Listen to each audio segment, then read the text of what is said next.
This is safe. This is home. Hmm. And you just can't shake that feeling. You look around, you look behind you, and you don't see anybody. Hmm. And then in front of you, you're passing in between two houses, and a clawed hand shoots out in front of you and grabs you by the throat. Ooh, fuck. You get dragged into the alleyway. Your legs feel like they're made of lead. Up above you, the moon seems to enlarge massively in size. White noise fills your ears. All you can hear is crackling. And above you, you hear a sick growl. Ooh, no. And then your alarm clock goes. That's good. And you wake up. It's Monday morning. It's stupid o'clock. Not quite as stupid o'clock as the miners have to get up at, but it's disgustingly early in the morning. And you have to go and get up to the colliery for your shift. You've had that dream almost every night since it happened. It didn't happen exactly the way you dreamed it. Your mind is making it worse, you believe. Mm. But you were attacked. And something did go wrong that night. But you have to go to work. I do. So, you get up and you get ready for work. We're going to cut away now and slightly time skip a little bit to the actual colliery, where we're going to zoom down onto Kirk. Hi, Kirk. You're at work, bright and early. Working hard. Working hard, not hardly working. Mm-hmm. And you need to go and talk to the blacksmith today. Blacksmith. They're sort of an engineer type. They fix all the machines and stuff like that. You work for them. Okay. So you head over to his hut, to his workhouse. He's inside. His name is written down somewhere. His name is Mr. Smith. Love a bit of nominative determinism in my life. Yep. And he is looking through a bunch of paperwork right now. Oh, morning. Morning, boss. You wanted to go up and talk to the admin folks, right? You wanted to get some time off again? Is that right? Yeah, yes, boss. Yes.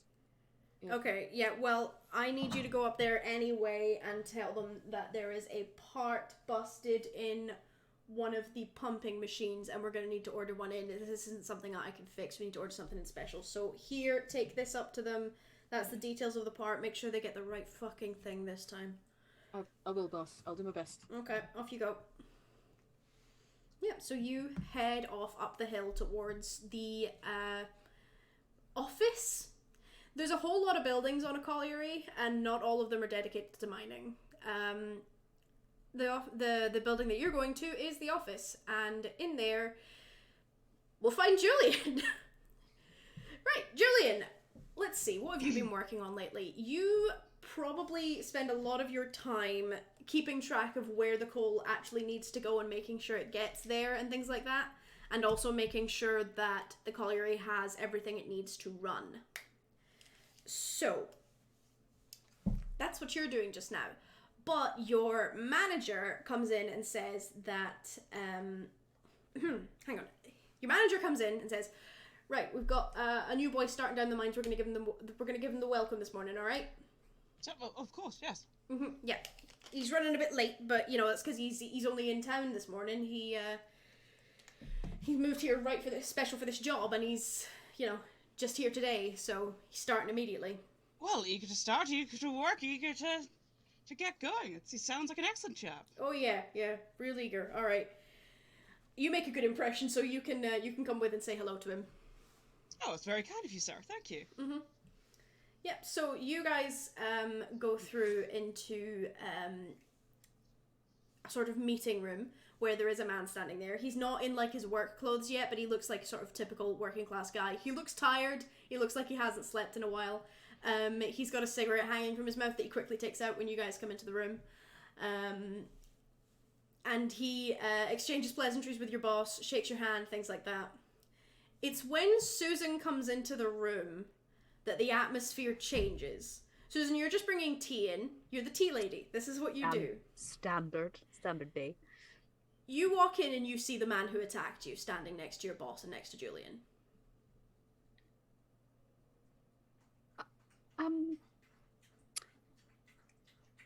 A brought tea. Oh, thank you, Susan, dear. Oh This yeah, is thanks Susan, if you just put it down. Yep, this is Susan, she's the tea lady, she handles the tea. An absolute dream, she is. Thank you, Mr. Howard Mason. Is there anything else that you need right now? Or No, you're alright, Susan, you can go back to work, don't worry about us. thank you. I'm gonna get out of that room quite quickly. As you're leaving, the guy who attacked you winks at you. I'm gonna internally gag a bit as well when that like happens. Just like Yeah, so Yeah. this, yes? Does Julian see the wink? I don't know, do you? Do you want to roll for it? Yeah? Sure. What do you want me to roll on? God, is there some sort of perception skill? There has to be, right? there's investigation. It's probably a There's a little bit. perception skill, I'm pretty sure. Is there? Yeah. I What does it don't know come my way under? around this character sheet. Doesn't it normally come under wits? Yeah, I think it would come under wits. Probably. Yeah, wits and preferably perception, but if you've got something else that you want to justify to me, go for it. Oh no, I've not taken that. No, we'll just go with that's fine. Ooh! I got 1 success and 1 10. Oh, that's good. So I'll re-roll that 10. Oh, no, that's another fail. Okay, so yeah, so just the 2 then. Okay. Successes. I think that's enough to notice that he winked. Well, she is rather lovely, isn't she? Oh yeah, very lovely. Bit of office decoration, I suppose you could say. Well, it gives me more reason to come up to the office every now and then. I'll be off to my shift then. It was nice meeting you. Pleasure! Yep. So that was Eddie Hicks that you just met. Yeah, Kirk, as you're walking into the admin building, a working class guy, sort of typical mine worker, brushes past you. Sort of, he like bumps into your shoulder and goes, "Oh, sorry, pal," and then walks on past. And through the door, Sorry. you can see Susan. Susan, how are you looking right now? Not well. Susan looks unwell. but I'm probably like trying to keep it together a bit because you know. Miss Jones, are you all right? Yes, I'm fine. Thank you. Thank you for asking. That's okay. Would you like a handkerchief? Yes, Just please. holding out. It's actually a surprisingly clean handkerchief. Yeah. Considering that he's a grubby little lad. Actually, yes, please. So I'm gonna really like delicately like just daub. Make sure the mascara is not corners. running. Yeah, absolutely. Yep. That I took a lot of care over my eyeshadow that morning. You can hang on to that. You just. Thank you. Well, I would have washed it before I gave it back anyway. So, Well, it's very kind of you. well, but thank you. I was looking for the. Well, I was looking for the boss. Oh, is this the same person that we were speaking to Yeah, a minute ago? Yeah. I actually don't know which boss I'm looking for. I'm Yeah. here to find a man of authority. What is the boss's name? Am I? The What is our boss's boss's name? name is Put you in a spot. shit. Where is it? Well, yeah, it's a good name for a boss. Yeah, it's a Mr. good- Shit. Well, I'm here to see shit. Mr. Shit. Mr. Shit. Hang on, where You cannot are make you? fun of his name. No, you're not. Surely you allowed dare to. to say the shit lord. The shit lord, yeah. His name is Mr. Douglas. The Mr. head Douglas, of very the, good. he's the head Um, manager. Yeah. Mr. Douglas is in the other room. He's actually with a new start. Oh, the big lad. I think he just left. Oh, did he just? I didn't even see. Yeah, well, okay, he's in that room there. All right. Oh, I have an order to place. The- And Yeah. I guess I could always. I mean, I don't necessarily need to bother Mr. Douglas if you know I could maybe if he's busy. Is Mr. Howard Mason around? They're both in there, so you could. I'm sure either one would be fine. Or I guess I'll knock. Okay, Go I can on, do yeah. that. Yeah, go on. He just goes up to the door and he like turns his hand up to knock on the door and hesitates. and then knocks really fast. Oh, come in. I'm really sorry to bother you, Mr. Douglas, Mr. Howard Mason, sir. I was Oh, you're told all right. You're all right, Jameson. How you doing? I did very well, sir. Mhm. You're right. Oh yes, sorry, sir. I just I had a met the new guy on the way in. Seems nice.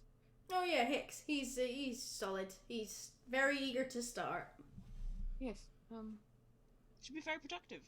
Kind of half moves to look over his shoulder and then just thinks better of it and goes, I have two matters, sir. One of which is a trifling matter. I was hoping to arrange some time off, but I also have this from the boss, from Mr. Smith, sir.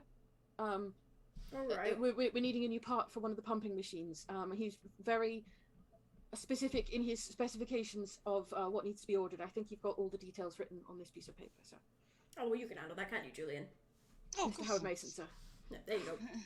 No bother at all. And you Thank you want time off. When do you want time off? These dates here. I Okay. wrote them down. Right. I'll make sure no one else is. I'll make sure it's not a problem, but it shouldn't be a problem. I should be able to get you that time off. Thank you very much, Mr. Douglas, sir. That's very kind of you. You've been taking a lot of time off lately. Are you all right? Like your health's not. Oh, I just find I work better if I have if I get to go up camping in the hills every so often. Bit of fresh air sort of invigorates me for work, sir. Okay. If it works all right, you're not causing any problems with it. So. Thank you, sir. Sorry to bother you.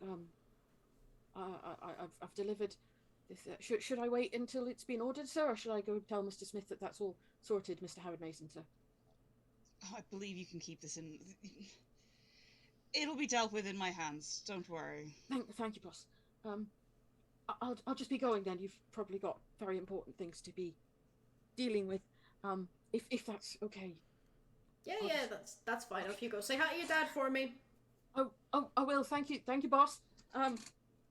Goes out, head down, doesn't kind of mumbles a goodbye at Susan. He goes past. Going back to his machines.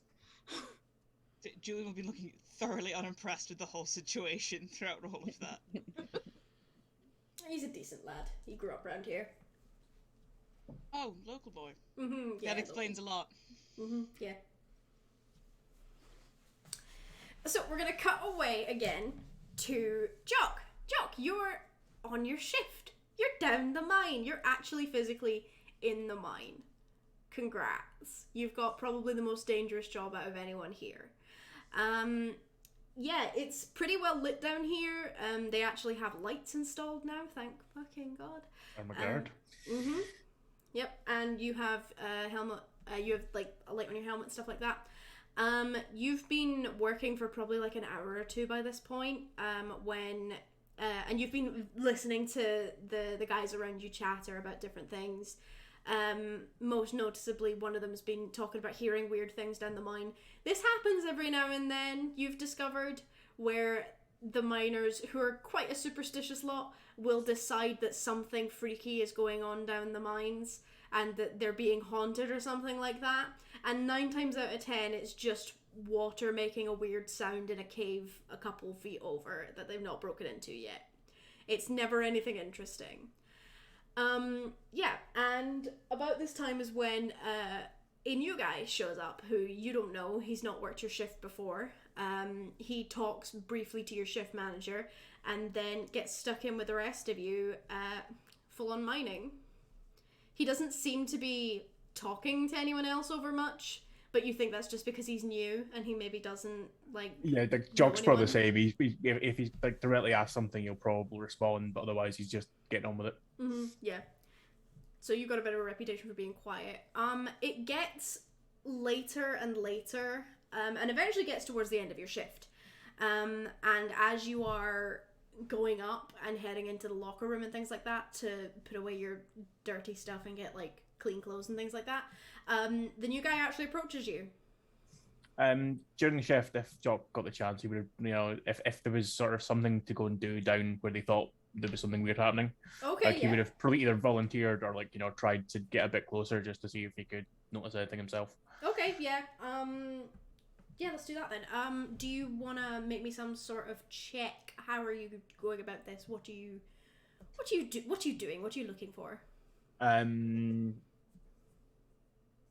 So it's sort of like depending if he was alone or with someone else, like he might even just like sort of turn the lamp off briefly, just sort of listen, sort of see if he can hear anything going on, or see if there's any other sort of weird things he notices that isn't just sort of rough rock mining equipment or anything like that.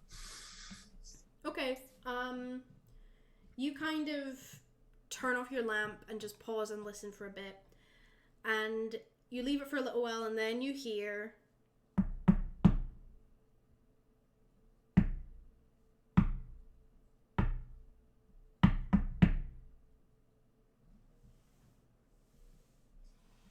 So you hear that knocking, and then it stops. And then you wait a little bit longer, and it goes again. Same pattern. And then it stops. Does it sound like it's coming from like just deeper down the shaft, or just sort of the wall at what? So you're sort of about as deep as this shaft goes right now. And it sounds like it's coming from deeper in. Like there's maybe a cave deeper in you can hear stuff echoing out of. Okay. It was sort of make a sort of mental note that to try and stop blasting you down in like a shift, a couple of days, a week or so if you can, see if you can hear anything else. Yeah. Okay. But he's just gonna try and just sort of keep a mental note of it for now. Okay. Sure. So you do that, and the rest of your shift passes pretty much without incident. And up in the locker rooms, Eddie Hicks approaches you. All right, mate. I was wondering if you could do me a favor. I suppose. What do you want? Yeah, I was wondering if you could drop off a letter up with the tea lady. I think Susan's her name. Don't tend to go up there much, but I'm sure I could stop by. Well, it's just it would suit my purposes better if someone other than me went up there with it,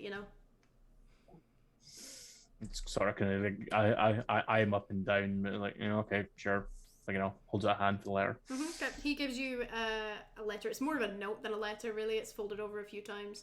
It's pretty clean considering he's been down here doing a shift all day apparently. But yeah, he gives you that and it says, "Thanks, mate. I'll buy you a pint as thanks sometime." And then he heads off. I give him sort of question look as he's going off, just sort of not fold it out, but just sort of have a look over the outside of it and like shrug, put it like well, not in the pocket, but like beside my clothes as I'm getting changed something. Yeah. And if there's nothing else, he'll head up to the offices on the way out and have a look for Susan. Yep. Okay. So Susan, Julian, you guys are both getting ready to leave. You're probably about to head out to the cars just now. Kirk, what are you probably doing right now? It's time to knock off shift. Are you probably heading for a bus, maybe? No, I'm gonna walk. You're gonna walk? Okay. Yep. Okay, yep. So, Jock, you head up to the office and you actually catch sight of Susan and Julian as they're leaving the building. And sure, excuse me. Yes, can I help? You're Susan, right? Yes, that's me. New guy wanted me to pass this on to you. Don't know why he wouldn't do it himself. It's Mr. Hicks. Eddie something, yeah. Okay, thank you. I'll take it, but I won't look at it right now. I'll put it in my pocket. Are you alright? You gave me sort of a weird vibe. I don't really know him, so I don't really know what he wants, but I guess I'll find out. Yeah. What was your name again? I'm sorry, I don't know if we've met yet. The rest of them just call me Jock. Oh, nice to meet you, Jock. Thank you for passing it on. It's the accent, you see. Yeah. Julian, you get like a really weird urge to read that note. You really want to know what's in that note all of a sudden. That ain't weird. That's his natural propensity for drama. Yeah, but it feels stronger this time. It feels like it's all you can think about. You were gonna like go home and chill out. You were thinking about like what your plans for the weekend were, and now you're just sort of thinking, note. Want to know what's in the note? What's in the note? I need to know what's in the note. You know, actually, Susan, would you mind if I took a look at the note? It's part of the new HR regulations that I don't think I have time to really talk to you about. It's something. It's to do with correspondence. It's in wake of all this union action and potential unrest amongst workers, making sure the unity is still all together. And well, you know how it is. Don't want to rock the boat. Don't want to upset anyone. So it's probably best if you just hand me the note and I can have a look at it for you and see if it's anything worth worrying about. I think I should probably read it before I let anyone else read it. If he addressed it to me. If a new start addressed it to you as opposed to your direct superior who wishes to read it expressly. Is Julian actually my boss? I mean, is he though? So he's your boss in the way that kind of everyone is my boss. Unfortunately, I was trying to think if I could be like, you're not my manager. They're all kind of. I mean, technically you can, but also you're aware that he could make life unpleasant for you if he so chose. Oh, I love manipulation. Oh no, I haven't rolled on that yet. Don't worry. Well, in which case, since Susan's a weedy bitch, I guess I'll maybe just go, well, I wouldn't, just in case it was anything inappropriate, I suppose, and I guess I'll sort of hand it over. But yeah, precisely, darling. Thank you. It's purely for your own good. You understand? This isn't mere gossip or unfurling the note furiously. Like Jock is probably still just like watching this, going like, "Yeah, you're explaining a whole lot of bullshit." not actually saying anything. Just no. Okay, the note. It's messily scribbled, and it says, "Come to the split plough if you want to understand." Oh fuck.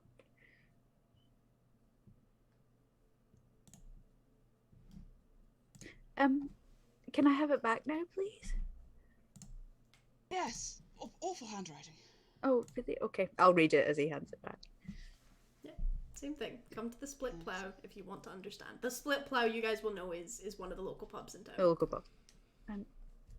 If either you look at it and look at Jock, the first thing he's going to say is like, I didn't read it. Wasn't for me. Yeah. Oh, that makes a lot more sense. Now that makes it's silly me not to think of that anyway. That makes sense. Thank you for your concern, though. So I can file this as an entirely personal matter, and I won't have to notify anyone. Yeah, no, absolutely. That's you don't have to notify anyone. That's very kind of you, but really, it's fine. No, that's excellent, and thank you, Jock, for bringing it to Susan so expressly. Yeah, thank you. Maybe we should go. I feel like my mum will have tea on the table soon, I'm sure. So. Oh, of course. Yep, you guys get in your car. Jog, are you bussing home, walking home? You going to a pub? The Jock will probably, stop off for a drink before he goes back to wherever it is he's staying on. Mm-hmm. Which pub? There's the split plough and another one. Can you tell where I want you to go? I will let you decide based on which one is closer. Oh, split plough's definitely closer. Definitely closer. Also, it's got a better reputation with the colliery workers. You're not entirely sure why, but they just seem to like it more. So Yeah, yeah. it's the working man's pub as opposed Yeah. to the fancy snobby one down the other end of Yeah, town. yeah, Basically. exactly. I mean, the other one is also working man's pub, but it seems to want to be posh and snobby. It's weird. Oh, right, yeah. It's a whole thing. Yeah. So you are going to go to the pub. Are you, Julie and Susan? Are you guys just going home? What are you doing? Oh, because I mean we're carpooling at the moment, aren't we? Yeah. Mhm. So, yeah. So Julian will just be sort of doing his usual meek routine when he gets in the car. Like, thank you very much for driving me, Susan. I do appreciate it. Oh my god, I'm driving. Yeah, in your car. Yeah. Just temporarily. Just. Yeah. That's fine. Yeah, fine. I guess I'll drive Julian Yeah, back. drive my car. Oh no! Wait, how's this working? I have to drive. It's your car. I have to drive you to your house, and then drive me to my house, and park your car outside my house. Is that how that has to work? You guys live close enough that you can probably drop Oh, park him it at in the his street, and then right? walk. And then walk. That sounds like the Yes. best idea, actually. Drive me to my house. Fine. Walk So yourself home. What's the problem? chivalry never died. That's fine. I will. You guys probably only live like a couple streets apart. Streets over. It's fine, right? So I drive. Honestly, I'm kind of thinking Julian. is we actually do it very, very egalitarian, and we swap around. One of us drives in the morning, Right. one of us drives Oh, back. okay. You've I had a ju- long day. That's true. I just picturing Susan being like, "Yeah, I'll just walk home in the dark." Thanks, Thanks. Mr. Howard Mason. Thanks. That's Not that I fine. have like Good evening, PTSD bye. related to that or anything. No, that's true. Yeah, so That's true. After that, you'll be like, I don't suppose you have any plans tonight, do you, Susan? Well, I'm gonna go home and eat my tea, and then probably have a, well, I don't know. I'll have to think about it. See if there's anything I fancy doing. You can't get that note out of your head, by the way, Susan. Oh yeah, for sure. Yeah. I'm lying. Yeah. Oh yeah, I'm not. Fair. Yeah. Of course. I mean, I recommend an early night is probably best for the both of us. I imagine. Just just a nice, quiet night at home. It's better that way. You know, more rest. Much like young Kirk enjoys camping in the mountains. Perhaps just a nice, quiet evening, maybe with a book. Sounds delightful. Feel free to leave my car whenever. Oh yeah, I'll just get out of the driver's seat, I suppose. I'll see you tomorrow morning. Good night. God. I'm just gonna fucking bolt out that car. Yeah. Yeah, sure. Um, Are you going home first, or? Oh, I'll go home first. Okay, so obviously, you're going tea home is on the first. table. Yeah, tea is on the table. Go home, eat my dinner, Mm-hmm. and then I go out again. Julian moves to the driver's seat Uh-huh. and drives his ass to the pub. Yeah, it just goes straight to the split tab. Fucking Get out of my car! Whoop. Now the driver's seat's empty. I hear the engine turn back on, but I don't turn around. Oh yeah, no, he's not even pretending. Doesn't even to let pretend. you get he into just your goes, house. I'm He's just just like, gone again. Right. Kirk, what are you doing? Are you gonna go for a drink before you head home? Are you going home to your parents? What are you doing?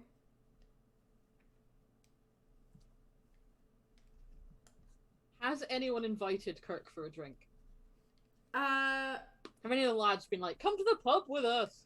yes. This happens basically every day. Okay. This is going to be one of the days that Kirk doesn't know how to say no. Uh-huh. Kirk does not go to the pub by his own volition. Mm-hmm. So you get strong-armed into the pub by some of the, He's like, by some of the Oh guys. no! Mhm. Oh, it's very big and full of burly miners. Oh Mhm. no! Yeah. Jock's there. You're both present in the pub when Julian comes in looking oh so nonchalant. How often do you come to this pub, Julian? Yeah, there you He go. goes to the other one with pretension, Yeah, there you go. which he refuses to call a pub. Is that Mr. It's a That's Howard lounge. Mason. Kirk will just kind of go, will say to the room at large, or to the group of lads around him, "Is that Mr. Howard Mason?" Like half the pub just turns and goes, It's It's just- Mr. Howard Mason. If there had been music playing, it has stopped now. Yeah, so you you guys are in the pub. Yeah. Susan, once you're done with your food, so a little while later than this, Sorry, I just said, sorry. Oh. You okay, Viv? I say I just wanted for immediately for Julian just to go to the bar and just ask for the wine list. Right, okay, Julian, you go to the bar. Wine There is a very Literally the worst. there is a lady behind the bar. She looks middle-aged. She's quite weathered looking. She looks quite tough. And she's standing in front of a rather extensive list of people who are barred from her pub. This includes the owners of the other pub. Very wise.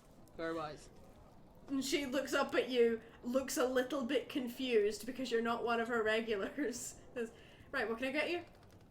Oh, I was wondering if you have a wine list at all. Why? Yeah?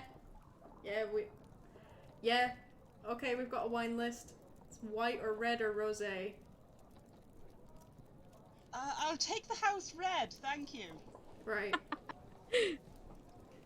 She pours you a glass of red wine. Puts it in front of you. Of dubious provenance. Yeah, just under the cabinet by the sink, blows off the dust.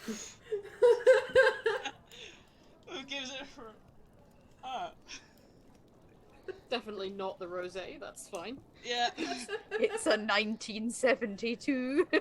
like, It's like 8 years aged Yeah. at most. Yeah, I mean, how much of a wine snob is Julian? Is he actually going to be able to notice that this is not very good wine? No, Yeah. no, he has All no fucking pretense. idea. But it's very much it's like, this is a nice roja for you, sir. And he'll be like, yes, a wonderful region of the country. Mm-hmm. Tastes Local like made, wine. that one. Mm-hmm. Local made, that one, yeah. Mm-hmm. Local made. So local, very local. Not as local as some other drinks here, though. Right. And she basically just leaves you to it. Her attention is quickly grabbed by some of the other people who are being vaguely rowdy. And she seems to be watching them expectantly, as if the second it gets out of hand, she's going to be over that counter, basically, it looks like. The mine workers know, don't fuck with her, just as a rule. I was going to say, Julian is immediately intimidated by this woman. Yeah, no, everyone really likes her. She's really, she's decent, she's very upfront about everything, but also don't upset her. That bard list is unforgiving. No one's ever come off it. Don't annoy the person that... Sorry. Don't annoy the person that pours your drinks. Mm-hmm. Rule number 1. I was saying there's a reason why Julian didn't immediately turn on the charm. He took one look at those brawny forearms and was like, absolutely not. That She forearm's will the not size of take this. that forearm's the size of my waist. Time to just accept my drink and move on. Yeah, okay, so before Susan arrives, is there anything any of you guys are doing in particular? Oh, wait, no, Julian will have to try and mingle. Okay. Do you recognize that there are miners here? Are you gonna try and mingle with the miners? Yes, absolutely. He's gonna swan over with his roja. This is Roja. Oh, dude. Yeah, okay, you know what? For fun's sake, you swan over to the table where Kirk and Jock are. Kirk, fancy seeing you here. Hello, Mr. Howard. Hello, Mr. Howard Mason. Oh, please, we're not at work. You can call me Julian. Don't Hello, often Julian. see you in here. In fact, I don't think I've... They're looking around the rest table, ever seen him in here? Not to my knowledge. I'm not in here all the time, or anything, but I don't really remember ever seeing you in here before, sir. Fancy a change. Fancy a change. Just, in the It's just change as good as a rest, as they say. And this is your local? Local. Kirk Your- wonders your- for a minute whether Julian's first language is actually English. It's definitely not any English. Whatever Julian speaks is not actually the English that Kirk knows. So, northerner bred through and through, friend. No, he's only a couple of years behind the times. Ish. Besides, you just interrupted Kirk's attempt to just disappear into the wall so that no one would ever see him, and he's now really upset about this. Like, I was just about to vanish. No one was going to pay any attention to me. I'm a wall. Good work today, everyone. Good work, as usual, of course. But nice that everyone's camaraderie and spirit is still up. The other guy at this table seems to be having a nap. He's like lying on his arms, basically just sort of snoring. Jock's gonna sort of finish what was left of it. So they left in his glass and sort of look over at Kirk and do you want another? Yes! Kirk's glass is still full. The sleeping man sits bolt upright and goes, I'll have another as well. Kirk just sort of slides his untouched glass over to the sleeping man. Oh, Resourceful, aren't you? Jock will go up to the bar and he'll get another, probably like a pint for himself and probably like a half pint for Kirk or something. If you're obviously not enjoying it. Kirk's not enjoying any of this. Sort of halfway there, he'll start turning and go, do you want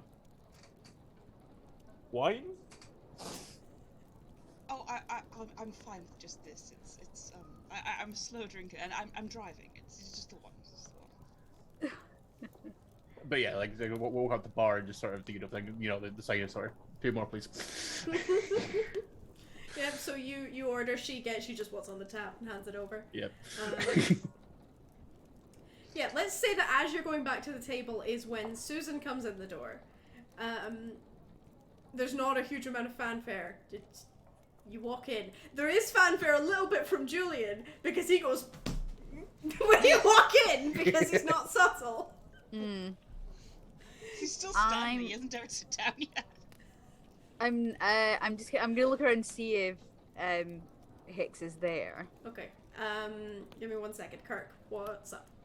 I have a brief question that is based on my experience with this kind of bar. Yeah. How this is the local bar for everyone in the village, right? Women being in here isn't a weird thing. I was gonna say no, women. it's not weird. There's something Okay, I was gonna say fantastic. women in the bar. Yeah. At this point, like, it's not always that common, but at this point, it's fine.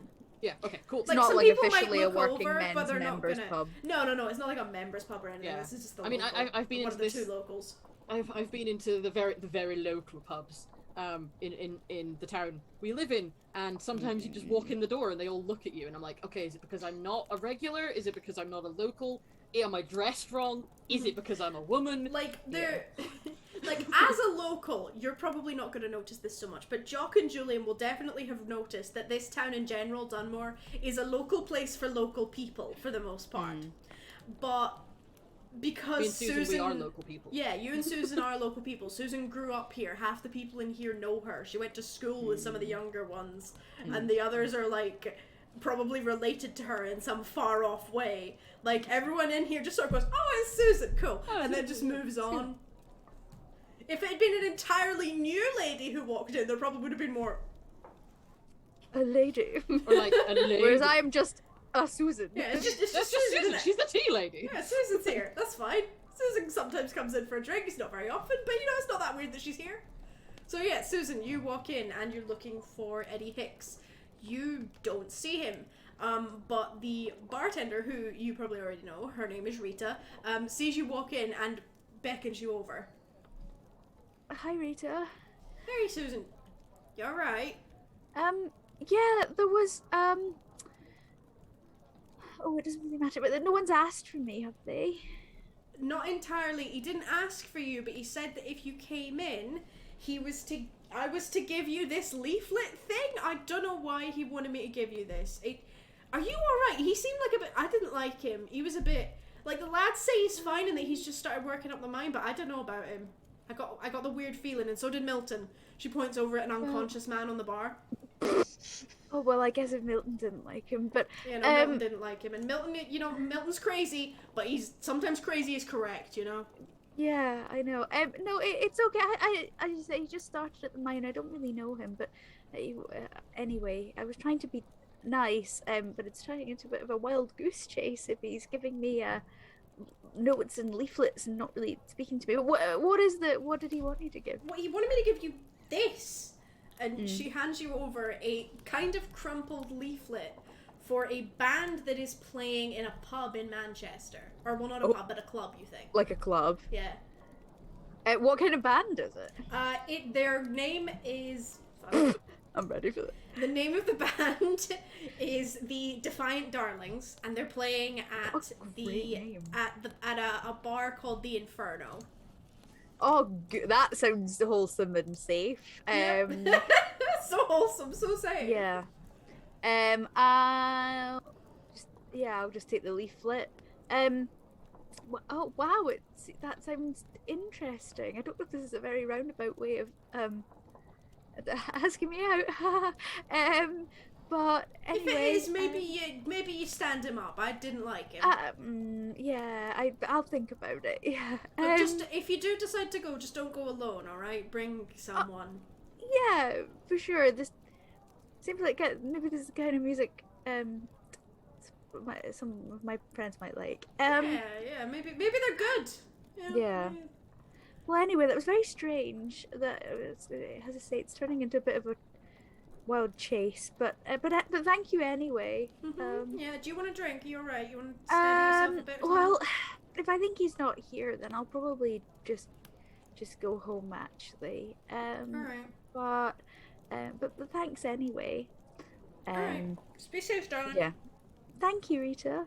I think I'll turn to go, but I will just look around the room just in case he's like, I don't know, lurking mysteriously in the shadows. Okay. Do you want to make like a check or something to make sure that you're being thorough about it? Yeah. Okay. Yeah. So wits with some sort of skill for this, if you can justify it. What did we say this was? This was probably perception, maybe investigation. Or I something cannot similar. even find perception. You on might this not sheet. have it then. I may not have it. In which case, it would just be wits. What? While Emma looks, what do you? Yes, Viv. Julian's straining so hard to hear what's going on, his ears may pop off from his fucking head. Yeah, Kirk, Julian is visibly trying to listen in on Susan's conversation. Face, Jock, yes? Yeah, Jock is probably also trying to listen in, but, doing a significantly better job of, pretending not to. Yeah. It's also very obvious to you that Julian appears to be eavesdropping. The extra person at your table also seems to have noticed that Julian is eavesdropping and is occasionally just humming random bits of a song and sometimes just randomly clicking his fingers just to interrupt. What did we say? Sorry, with the rolls, because I'm still getting used to it. You roll as many dice as you have dots, right? Yeah, as you have dots. Yeah, in, okay, combined. and 7's a success, huh? Then I have 1 success. Okay. 8's a success, 8 and up. 8, but it's an 8. Okay, that's fine then. That's still a success. Yeah, this was not a very hard check. You don't see him. You see lots of other familiar faces, but no unfamiliar ones. I'll kind of maybe just wave at anyone I know really briefly. Yeah, well, I mean, you see Julian and Kirk and Jock around a table with someone else who you recognise from down the mine, who appears to be clicking aggressively at Julian for some reason. Yeah. I'm sorry, do you need my attention for something? What? No, you're alright. It's a lovely night out, and I get the urge to click sometimes, like crickets. Kirk is going to be a very brave little boy. And he's going to go and ask Susan if she's okay, because she doesn't seem okay. Yeah, okay. You get up. He's going to get up from the table and go to the bar and, shaking the whole time. But just being like, Susan, are you... Miss Jones, are you okay? I mean, you seem to be having a bit of a rough day. No, it's all right. It's just I think I'm being led up the garden path a little bit, but Oh, but it's all right. In a bad way if it's not prying. Well, I couldn't really tell you yet, to be honest. I don't really know. But I'm just gonna, well, see how it all pans out. does seem to be upsetting you though. So like, Well, I'll probably be okay. all right. But I'll let you know if I need anything. Okay. Thank you for just let me know if you need like a cup of tea. Maybe someone should make one for you for a change. Dying. That would be nice sometime. I'm sure I'll let you know. All right. You take care of yourself. I'm gonna go and Susan. sit back down. Susan, right as Kirk is saying, you know, take care of yourself, you like glance around. You're doing that sort of panicked, looking around kind of rapidly thing, and your eyes catch on the moon, which you can see just through a crack in the window, and it's full, just like it was the night that you got attacked. Oh, good. And you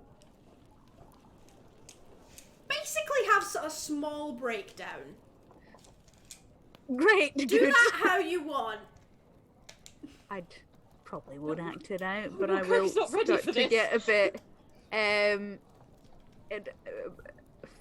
It's a weird feeling, and it's familiar to the kind of the helplessness and the fear that you felt that night. Yeah. But there is also just building in you at the same time this burning white hot rage. Yeah. Oh yeah. Yeah. I guess I'll just start to hyperventilate a lot. Maybe we should. Maybe you should get out. Let's get out the pub. It's too crowded. Yeah. It's too... I'll let Kirk leave me outside. Yeah, okay, Kirk, you lead Susan outside. Yes, Jock. So just to get sort of half, like listen to this word out, because Jock's gonna look over at Julie and go, "So what do you actually know about this new guy? Seems a bit off." It's apparently a very enthusiastic start. Yeah, Jock's just gonna sort of look and raise an eyebrows and say, "What do you mean?" Oh well, he just arrived today and started work straight away. Quite handful, really, in a way. Mr. Douglas doesn't seem to think so. Did he come here specifically to work down the mine with us? Presumably. Why wouldn't he? We're one of the most profitable mines in the area. Oh, we will be. It seems a lot of the folks down there are sort of doing it to get by. A lot of them come from the town. Not many of us have come from outside to work here. I suppose, but I can't speak for everyone's individual drive, obviously.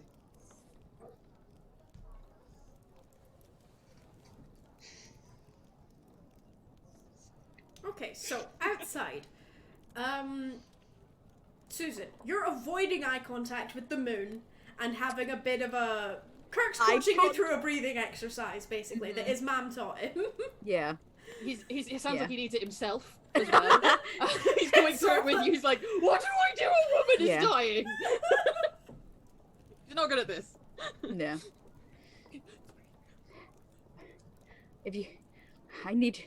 You keep going down this route, I think I'm gonna get really pissed off. I'm sorry, I don't. We're not good. Something wrong? He's kind of backing off a couple paces. Oh my god, stop talking. Kirk, you've known Susan for years. You went to school together. You've never seen her like this. Yeah. I feel so mean, I'm sorry. Keep doing it. Yeah. I'm not having... Is this getting like... Am I just getting progressively more mad? Like... You're calming down a little bit. Okay. Because you're sort of aware in the back of your head, this is Kirk. It's Kirk. Yeah. It's Kirk. Yeah. He's fine. Like I'm really just like, I'm just not in the mood right now, Kurt. I'm really sorry. Like, I I think I just really need to probably just go home, actually, because this whole thing with this new guy is really making me very annoyed.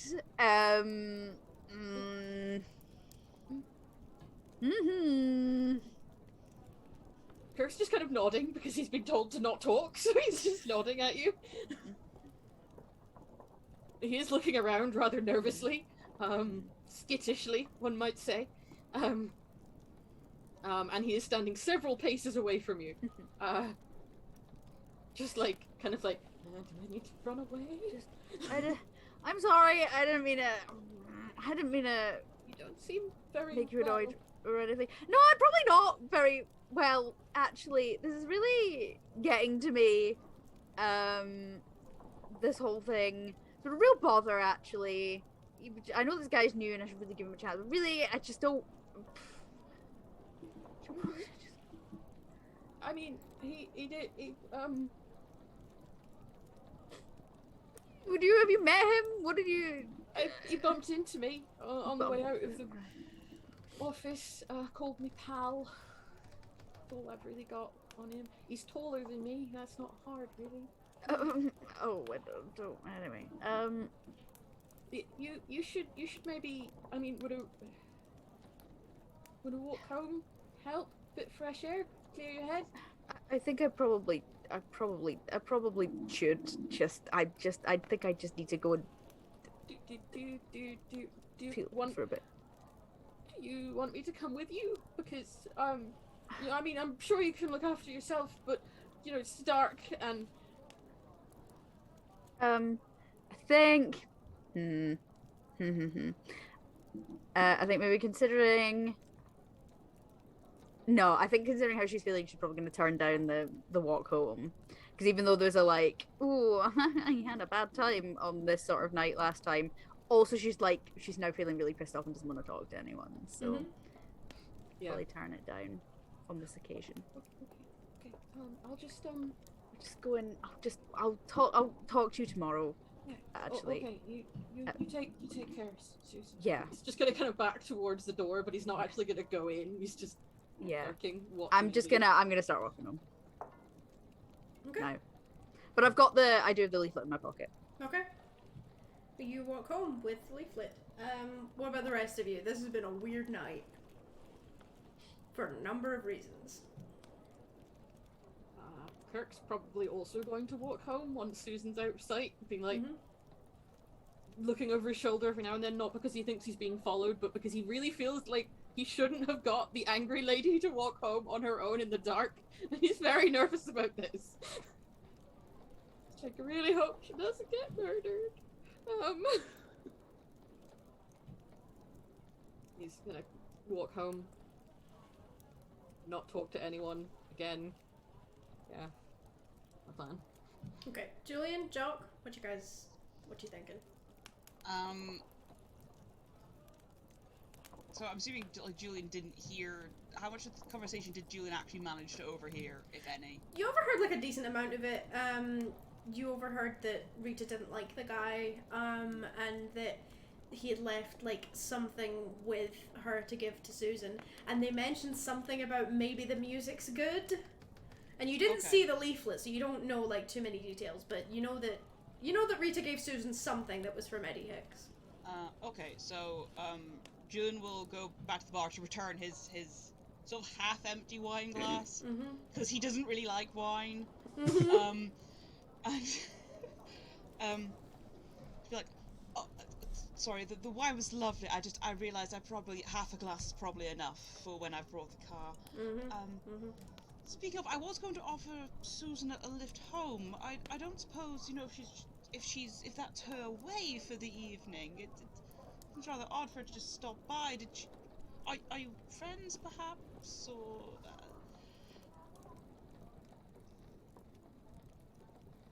What I'm trying to say is, I'm awfully worried about her. Right, look here. That girl's already getting pestered by someone. She doesn't need two fucking idiots chasing after her. And without a shadow of a lie, you'll say, I am absolutely not interested in Miss Jones in that way. fine. Right, look, some weird guy left a leaflet with me to give to her. I don't know why. He supposedly is a new worker down the mine. I didn't like him. I got a weird feeling off of him. Yeah, he didn't give me a name, but that's what the others said. That's who the others said he was. Yes, oh dear. He winked at Miss Jones, in the office this morning. I thought perhaps, playful banter between friends, but it seems obvious she didn't know him. I don't suppose you would divulge to me the contents of the leaflet? Look, I've known Susan for a very long time, ever since she was little, and she seemed really genuinely upset tonight, so unless you're gonna be helpful, I don't think I need to tell you a thing. I understand.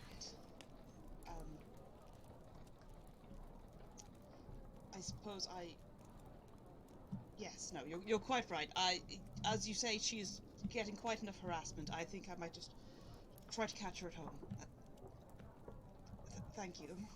Right. June will all but fucking run out the door. You didn't pay! And he's not gonna! He's out!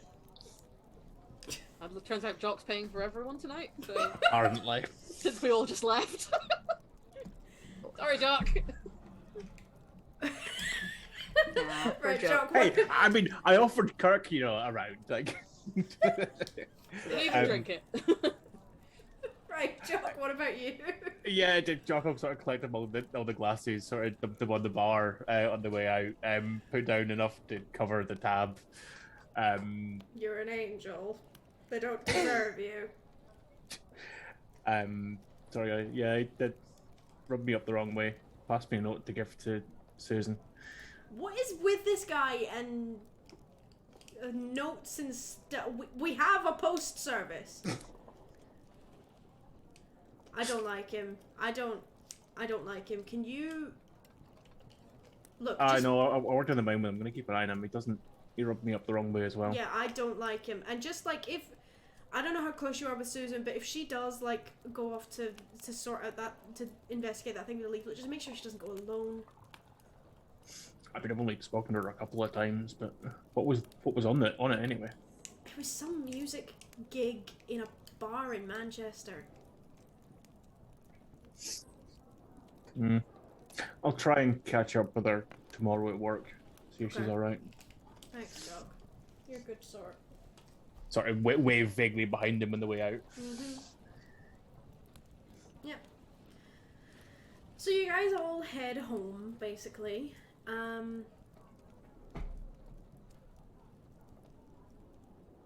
Yeah. What am I gonna do to you? Oh no. That was not the best sentence I've ever heard a GM say. Also, I think Viv wants something. Yes? Yeah, I was gonna say Julian will be will be like when he gets back into his car, like curb crawling the way back to, like he'll speed off a bit and then like just like full beam lights and just going along the path, just trying to see if Susan's walking along. Are Like, you the same trying road. to find Susan? Okay. Trying to find her. Okay, you're trying Because to he is literally driving that way anyway, assuming Yeah, that like sure. the main road like it'll be the same path she's taking. But that is again assuming. Yeah, That'll be his thought anyway. It would make sense for him to run across her. And probably scare the shit out of her when the full beams come on. Yeah. And a car is just slowly trailing her. I since there's high vis beams at me, I don't know who it is, so I'm just gonna keep walking. Call her up. So. But when I'm assuming Susan's walking faster than the car is driving. Crawling, So probably. At some point they'll drift yeah. apart. And Joe is quickly just like wind down the window, just over. Susan. Mr. Mason, what are you doing at this time of night?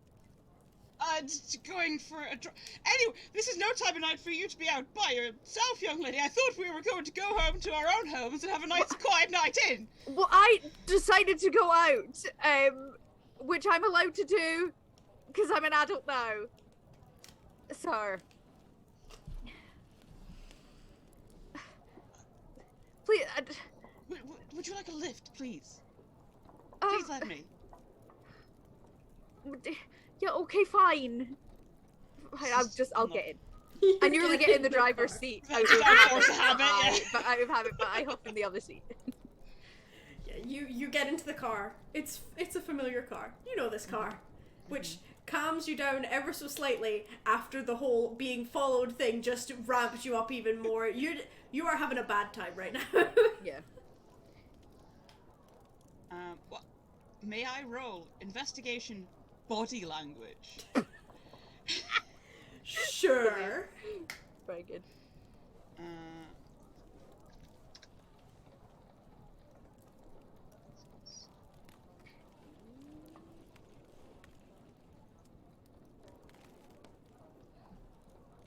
Two 10s and 2 2s.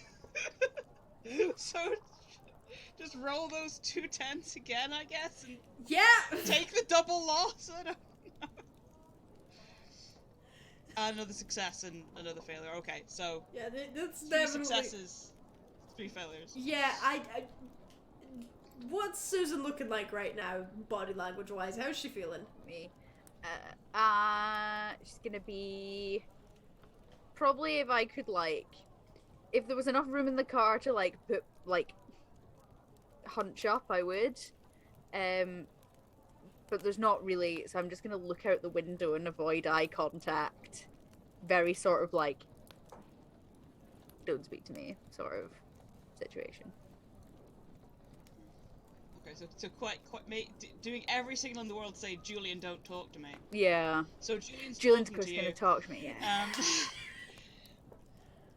Just see, Susan, we're just rather, a few of us lads, we're rather worried about you. What with this new start? I thought maybe he was an old friend of yours, but apparently he communicates via leaflet and note. And unless you have rather exciting friends, which I'm not saying perhaps you do, but what's going on? Mr. Mason, I know you're trying to be nice, but I really think I just need to think about everything and maybe sleep on it, and just do you just mind if we just talk about this another time, or just maybe not talk about it, but maybe another time? I don't mean to be rude. Anyway. No, of course.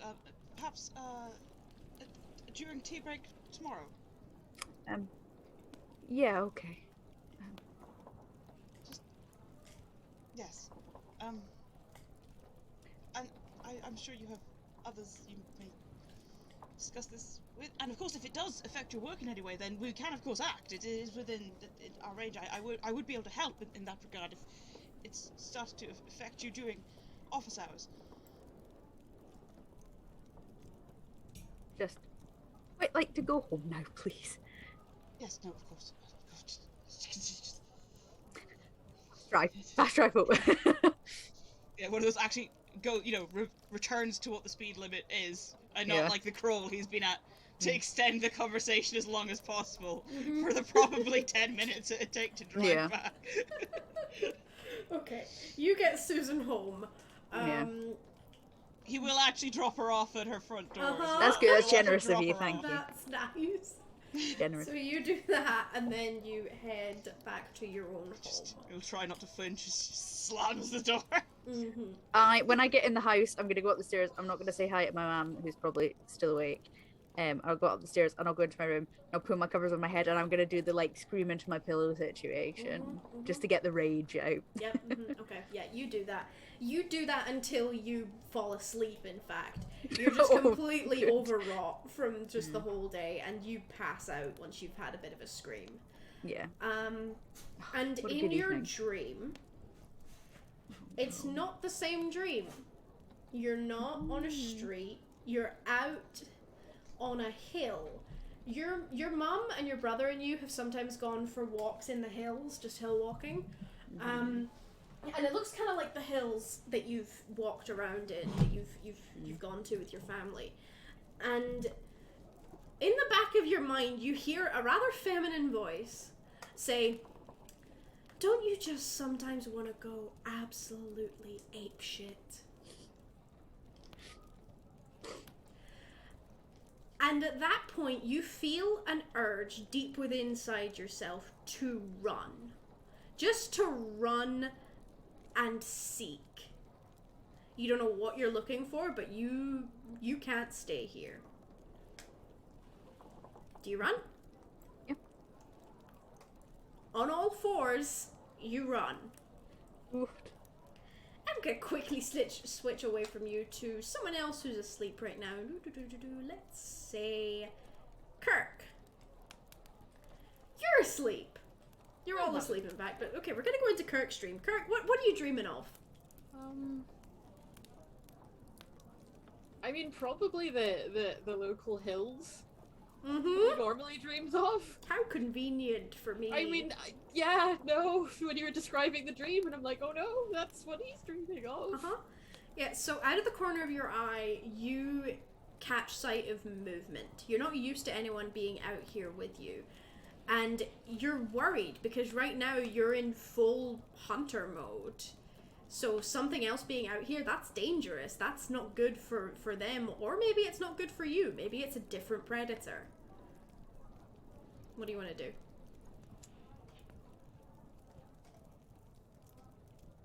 Try and get close to whatever it is without it seeing me. Okay. Which I am relatively good at. So, I don't know if I am that good in my dream, but here we go. yeah. You creep up on this thing, and you are a very stealthy sort. Mm-hmm. And eventually you come to this sort of large tree, and you know that the thing that you've been following is on the other side. And before you can do anything about that knowledge, a little face pokes around, and you see the face of a human child. They look about 6 or 7, probably. They look at you and immediately put their finger up to their lips. And then they look around. And they lean in towards you around the tree and say very quietly, "If they catch you, they'll kill you. But first, they must catch you." And then they turn into a rabbit and sprint past you down the hill. Over the hill, from where the opposite direction to where they just ran, you hear movement and clumping around. And you don't know what that is, but you know that it's dangerous and that you have to leave. I am going to do that! Okay. I'm going to leave and be very, very sort of low and speedy, scuttling. Okay, I'm gonna switch away from you now. Jock, what are you dreaming about? Probably like less specific the hill, the hills near town, but more like outside wilderness type, just, exploring around a bit there. Mm-hmm. Okay, yep, you're out in the wilderness, and you see something go rushing past you. It's this little brown blur. Your head registers it as prey, but at the same time, you pause and go, no, not quite right. Something's not quite right there. And then you see you see a wolf. You see a wolf chasing that thing, or going in the same direction as it, at least. And you know, somehow, that that's Kirk.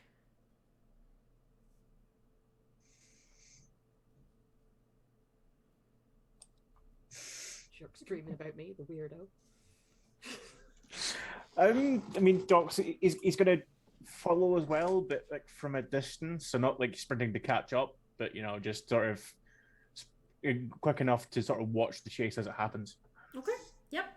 So you follow behind. It becomes clear to you as you go that Kirk isn't so much chasing the little rabbit, as you now realize that it is, but moving away from something the same as the rabbit is. And you also get a feeling of something oppressive at your back, and get the distinct feeling of, I don't want to go back there, we need to keep moving. Julian, what are you dreaming about? I think Julian is dreaming of sitting in a nice wheat field. He's got an open book of poetry, perhaps Byron. And he's waiting for someone. He's waiting for someone very special, and he knows they're going to show up just any moment now. But in that time, he's going to read his poetry, and just feel the wind in his face and brushing through his hair, and think, isn't it such a pleasant day? What a pleasant day to be so young and in so much love. Right, as you are having this lovely sort of romantic dream, a bunny rabbit bursts through the wheat field and stops in front of you, up on its hind legs.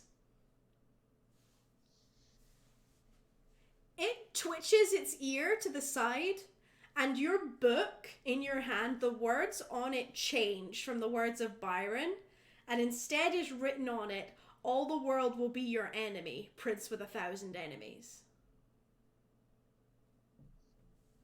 And then the rabbit bolts further off into the wheat field. And you hear more rustling in the field as a large wolf goes lumbering in the same direction, and then another large wolf also goes in that direction. And that's when you feel it too. The distinct pressure of, this is not right. The kind of feeling that you get before a storm hits. The feeling of, I need to move, I can't be here. Your book is no longer in your hand, you don't know where it is, but you need to run. That'll be one of those enemies. Yep. Just follows the rabbit and the wolves. All of you, one way or another, are running. And eventually, every single one of you stops as you come up to the same point. The rabbit is in front of you, closer to this thing that has stopped you all in your tracks. You are all of you around it, and you become aware of each other and know who you all are. You know, that's Julian, that's Kirk, even though basically all of you at this point look more like wolves than people. The thing that has stopped you and the rabbit in your tracks is a blazing ball of fire in the center of the wheat field. It's not spreading, but it is huge. And in the center is a young woman holding a guitar. And then you all wake up. And that's where we're going to take a break. Oh, okay. Bastard! Wow. Son of a bitch. Right, we'll be back in about 10 minutes, everybody, 9 p.m.-ish. We're gonna refuel, and you should too. Go pee, go get a snack, go get a drink. Thank you, everybody. Hydrate. Yes, we'll be back soon, everybody. Goodbye. Bing.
welcome back, everybody. Welcome back, my lovely players. Welcome back, my lovely audience. We are back playing Citizen Wolf.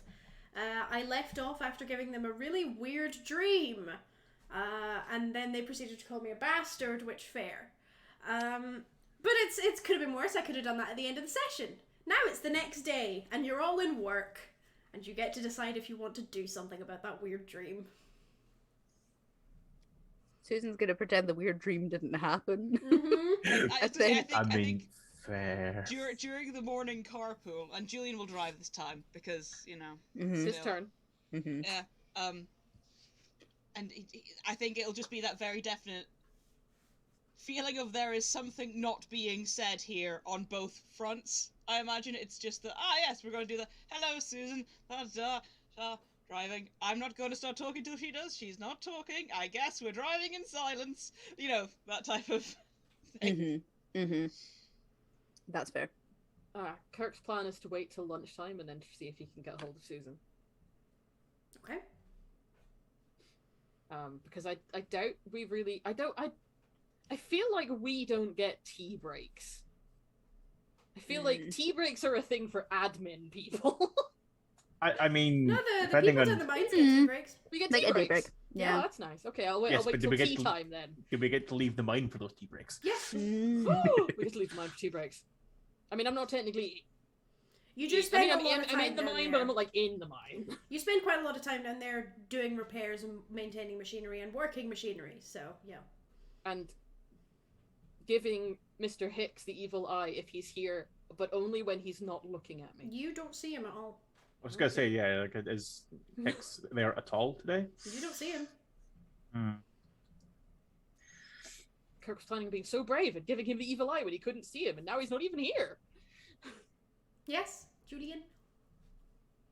Julian will be able to check this, presumably. Mm-hmm. Did Mr. Hicks clock in this morning? Yes, he did. Ooh, now he's not doing any work. Feeling that, that's something that Julian will be checking anyway, considering everything that's been happening. But yeah, and then, you'll check Hicks is clocked in, and then, I guess, wait for the tea break where he's gonna harangue Susan. Okay, yep, yeah, let's skip ahead to tea break. AKA the break where everyone jumps on Susan. She just Everyone gets wants to meet approached by- Susan today. Everybody loves Susan. Oh. Wiping oil off my hands. Going looking for Susan. Mm. Shouldn't be too hard. She's literally the tea lady. Yeah, and this is a tea break. I'm the one with the tea. Yeah. I heard that. Did you guys hear that? Yeah. That was the dog growling at me for some fucking reason. I don't know what's wrong with her. I don't know what she wants. I'm sorry. Continue. Yeah. That's fine. I'm making the tea. How many people work in the office? In the office, there's probably no more than 10 people maximum. Okay. The office part of the mine is not very large. That's fine. Susan's got a very organized way of doing the teas. It's all in everyone's got not only a specific mug but a specific spot on the tray, so they know where to grab their tea from. God, so efficient. Really organized, split between. Julian I suppose slightly we're all in love good with the Northerners efficiency. we're all good Northerners having tea. I don't think anyone's having coffee, are they? Or maybe there's the occasional person who thinks they're above themselves having a coffee. So someone Julian having occasionally asks. coffee. Occasionally, listen, Julian has brought in his French press specifically for his personal use. And Oh, occasionally boy. he makes French press. And if it was anyone except Mr. Howard Mason, they'd be like, "Can I have a coffee at tea break?" Everyone would go quiet and look at them, and then they would Yeah. not come to work the next day or Yeah. ever again. Yeah. They'd probably be found at the bottom of the mine. We're giving them We a don't stand terrible for that sort of reputation. thing around here. Disgust, covered in spit. How dare you? Covered in Yeah. spit and Tetley. But like, Spit and telly. asking for wine at the bar was bad enough. If you'd walked in and Yeah. asked for champagne or something, they would have been like, Get out of here. "Leave." She probably would have just been like, we don't have that. I'm just Probably- thinking of all the bars near where I grew up, which wasn't a mining town, but it was a fishing town. And just That kind of thing. the laddishness of the pubs and Mm. I only get accepted into the pubs because my dad knows the owners.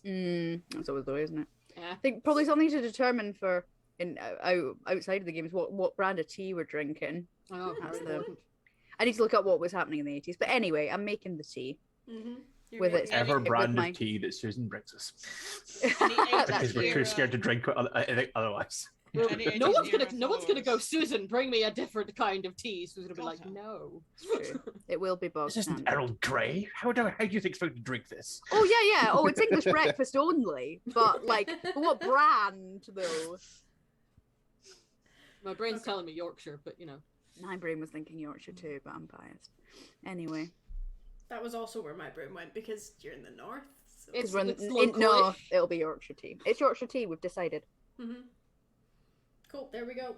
Right, and can I help you? Hang on. She's mean.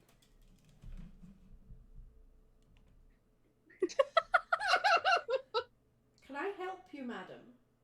She's funny. She's just staring intently at me like a weirdo. Right. A rare behind the scenes into the dog. Yeah, apologies for the mess of the room. This is where all the junk is going after I just moved. So, anyway. So it's tea time. Susan is serving up tea. Who's attempting to corner Susan? Are all of you attempting to corner Susan? Yep, Kirk is attempting to corner Susan. Jacques is attempting. Julian is attempting. Julian has already said at tea we'll Yeah, discuss this. You've got a set thing, whereas Kirk's Okay. just like, I have a theory and I'll need to check. Okay, so who wants to bombard Susan first? Does Susan serve the tea to the admin staff first? Probably because they're there. So yeah. Oh, I thought you were getting me in the kitchenette, but no, carry on. I was just thinking, I know what June will say when like the tea comes around. He takes his cup. Like, Susan, remember our little talk? If just once you finished your round, if you just like to come back into my office, we'll just have a little chat and just make sure everything's all right. Yeah, of course. Yeah, I hadn't forgotten. I'm gonna carry on giving everyone the tea. Yeah. You give the admin staff their tea, and then you head out to where, basically the way that serving tea works in this particular mine. I think this is how it works in most mines. Is basically you have a tea tray, and there's like a table that you're behind, and they all line up and ask nicely for their tea, and you give it to them. Sounds about right. So I guess I'll go do that too. I didn't realize there's something to everyone. Great. I guess I do There's recognize probably the like someone people. else on with you for this because this Yeah, is 'cause there's a quite lot of people. miners. So yeah, Yeah. there'll be one of the other girls will be on with you. Yeah, it's probably a little specific lead up to your trip. Yeah, we're not going to see her. Here for you. You both time it so that you're gonna be in front of Susan to get your tea, not the other girl. We're like doing that thing of being like 1, 2, 3. Okay, I'll go here. Give it this one. Yeah. And Jock being Shove in front of someone in the line. Yeah. Jock could probably pull that off. He's an actual miner. Kirk Yeah. can't. Okay, Kirk is small. let's say Kirk gets to Susan first. Oh, the difference is that Jock shoves into the line. Kirk then just like pulls Kirk, just pulls Kirk into the line beside him. Thank you.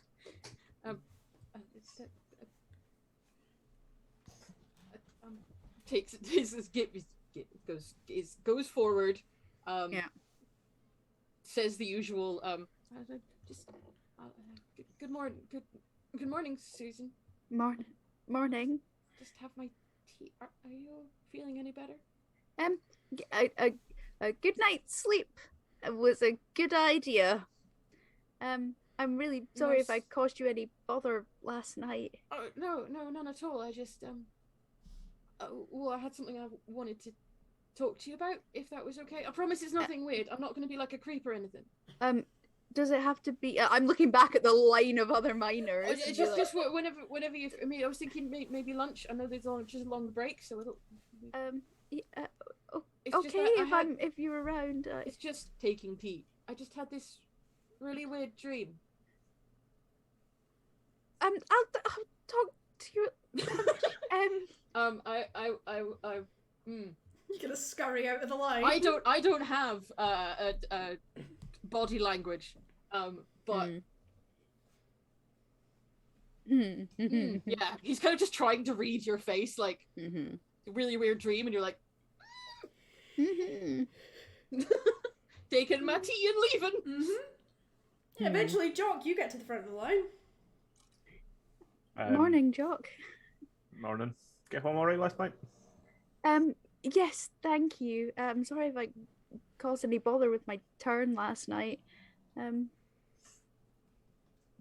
fine. I covered it. Have a good night's rest. No weird dreams or anything. Do you take sugar?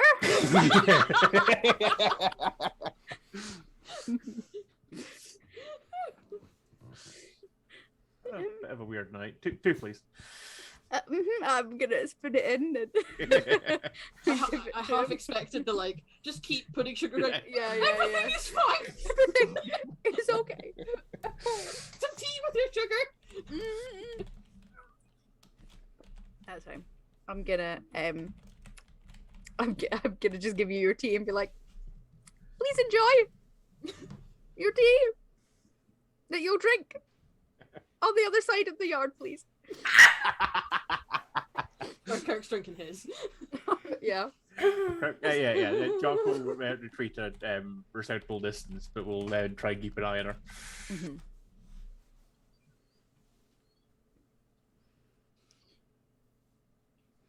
I guess me and the other girl probably have tea of our own afterwards. Yep. So you. I'm gonna sit and oh no, I need to go and speak to. Oh, I can speak to Julian. Forgot about it. I need to. Surely tea break. How long is the tea break? Surely it's over. Yeah, let's say it's over. You're off to see Julian. Yeah, that's fine. I'll just knock on the door. Come in. His Imperial Majesty. You wanted to talk to me?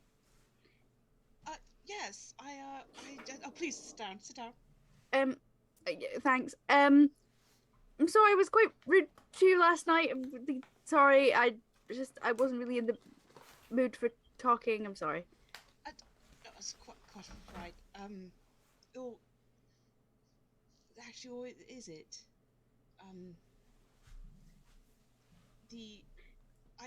I know I said not to bring it up, but are you in a position to talk about what precisely Mr. Hicks left for you?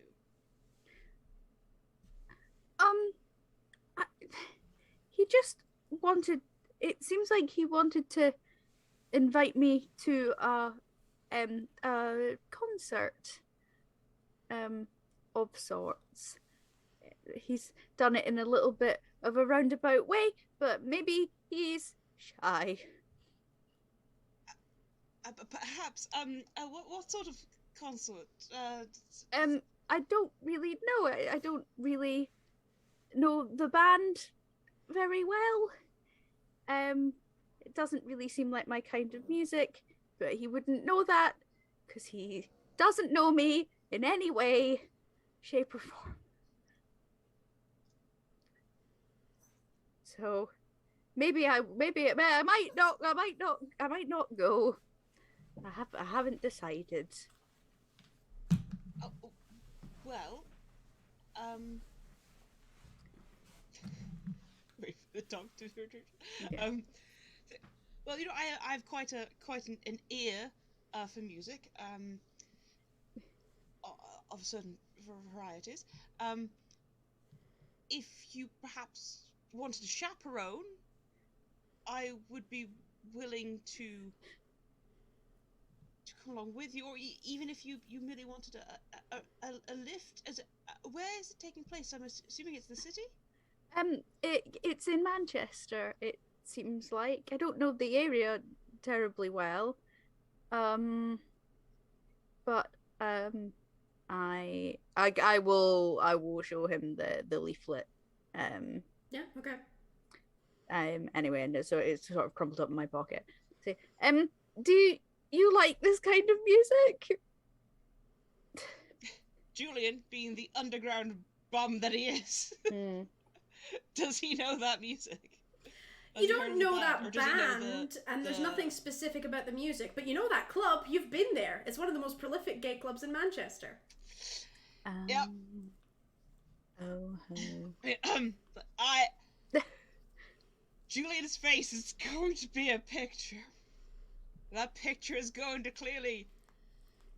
that picture is going to be words, and the words will read, "Oh God, I need to tell you I know this without telling you I know this." But I sometimes do work in the city, and some of I could take you there.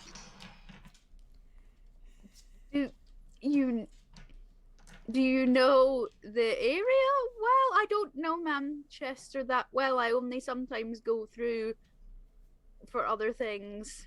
Oh no! I'm somewhat of I'm in and out quite a bit, and in various places, various things. There's various meetings. There's some of the offices there that is best for being the junior branch manager that I am to visit, and so I've gone to quite a places, and in some of these places, well, the sorts we can get, who then want to socialise afterwards, and they don't know, and sometimes we end up places that normally you wouldn't be going, and this is one of those places that at one point maybe I might have frequented with a business associate, unknowing precisely where it is. Certainly not around the canal, I imagine. Never there. And though if it is, I could, as aware, during the day it's lovely. It's actually pretty. It's got a good reputation. This club. It's known for being very safe. If you were gonna take someone there who'd never been part of the scene before, that's probably where you would take them, because Right. they were gonna be pretty safe there. Partly because the people who own it and run it really prioritize the safety of the people who attend. So yeah, it's got a reputation for that, Julian. So this isn't like a scary, seedy place. No, this is. But Julian's it's character still is gay. own- Julian frightened to say that he goes. Yeah. But it is it was quite pleasant when I went entirely accidentally at one time, perhaps. Well, if you vouch for it, then maybe we could go if you want. If it sounds interesting to you. Yeah, I suppose as a change is as good as a rest.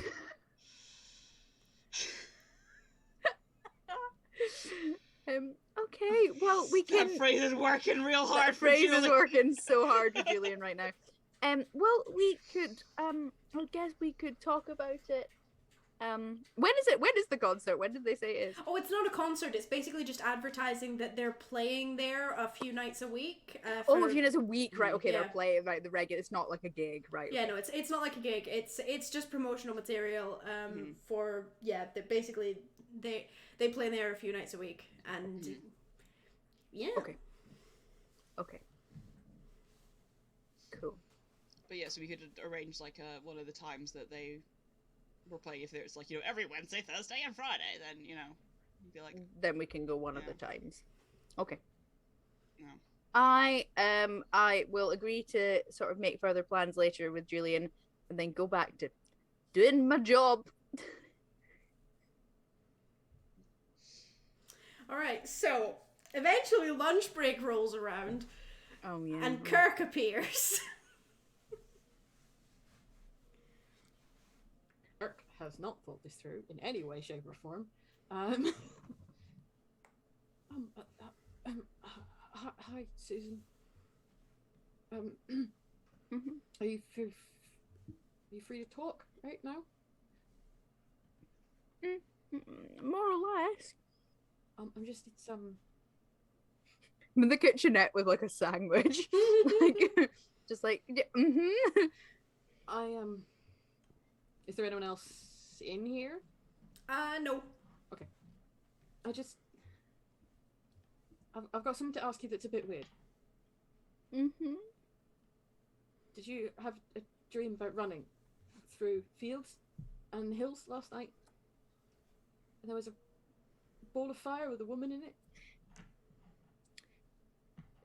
That's very specific, Kirk. He had a guitar. Why would you think that? Well, I had that dream, and you were in it, and it really felt like it was actually you. So I thought I would ask, and I know it seems really weird and strange, but I mean, you were in it, but you weren't you, but you probably were. I don't know if you recognized me. If you'd had the dream, I would have looked a bit different. Don't really know what's happening. Okay.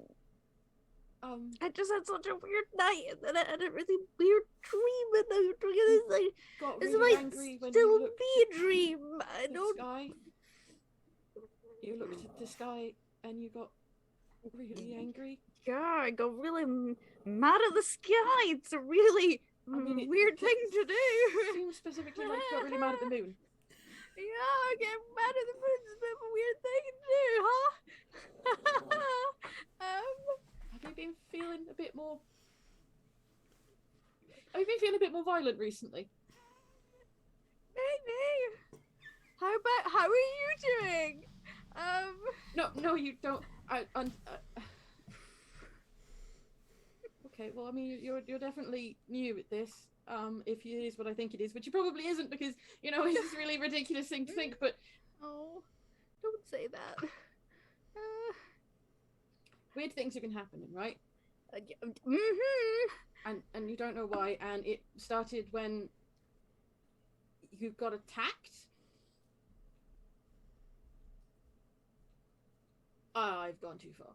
I'm not saying you were attacked. I'm just saying that that's probably the most likely outcome, because it doesn't seem like you were a bit older than I would have expected if it was any other way.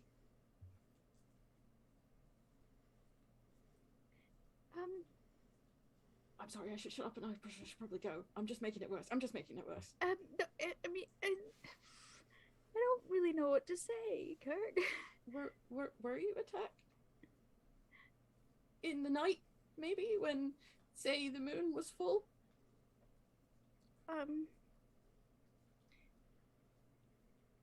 Yeah, but I don't know how you know that. Yeah, I really don't.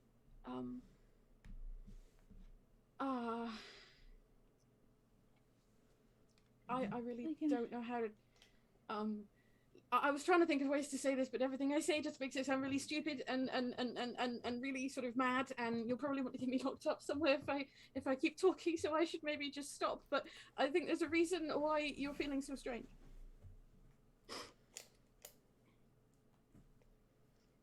And I'm kind of concerned that maybe you don't know what it is.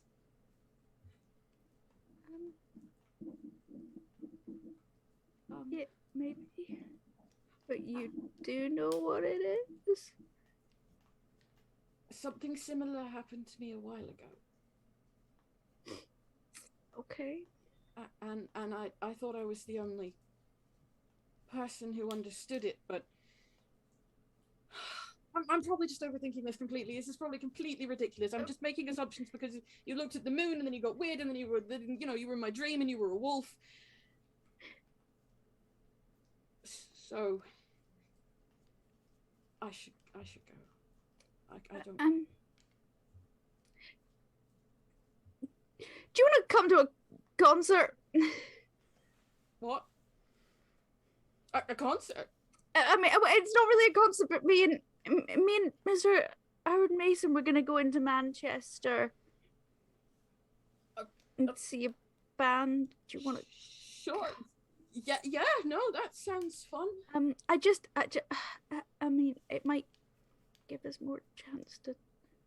Yeah, and yeah, that's a good idea. We could talk at the yeah. I mean, I was going to ask when, but it's not like I have a social life to mold around it. I'll let you know. Yeah. You do that, and if it's okay with you, if you could not tell anyone about me being a babbling fool, I'm a little self-conscious that I might get a bit locked up in the loony bin, you know? Oh, well, no more babbly than me right now, so don't worry. Well, I just wanted you to know that I know you're feeling really weird right now, but if I'm right, then I get it. And I might know a couple of workarounds for it. But only if I'm right. If I'm wrong, then I am the last person who is going to be of any use, because I also understand that there might be another reason that you might be a little off at certain times of the month. I'm gonna go now. Bright red. Bright red. Oh Head boy. down. Susan's gonna just laugh and then eat her sandwich. Okie dokie. Right. Jock, what are you doing? I mean, probably trying not to traumatize Susan, anymore, at least for today, and try and keep an eye on her and keep an eye out for Eddie as well. Okay, yeah, you don't see Eddie. Is there anything anyone wants to do, or should we skip ahead to the end of the workday? Yes? I want Julian to during office hours call maybe some of his friends who he sometimes sees in certain places to just casually let them know that maybe if they see him at a certain night with certain people that they don't know him, have never met him. And he would appreciate that very much and owes them at least a good couple wefts of fake hair for it. Got it. They're all pretty on board with that. They're used to this. This is a pretty common drill. Good, that's it. Mm-hmm.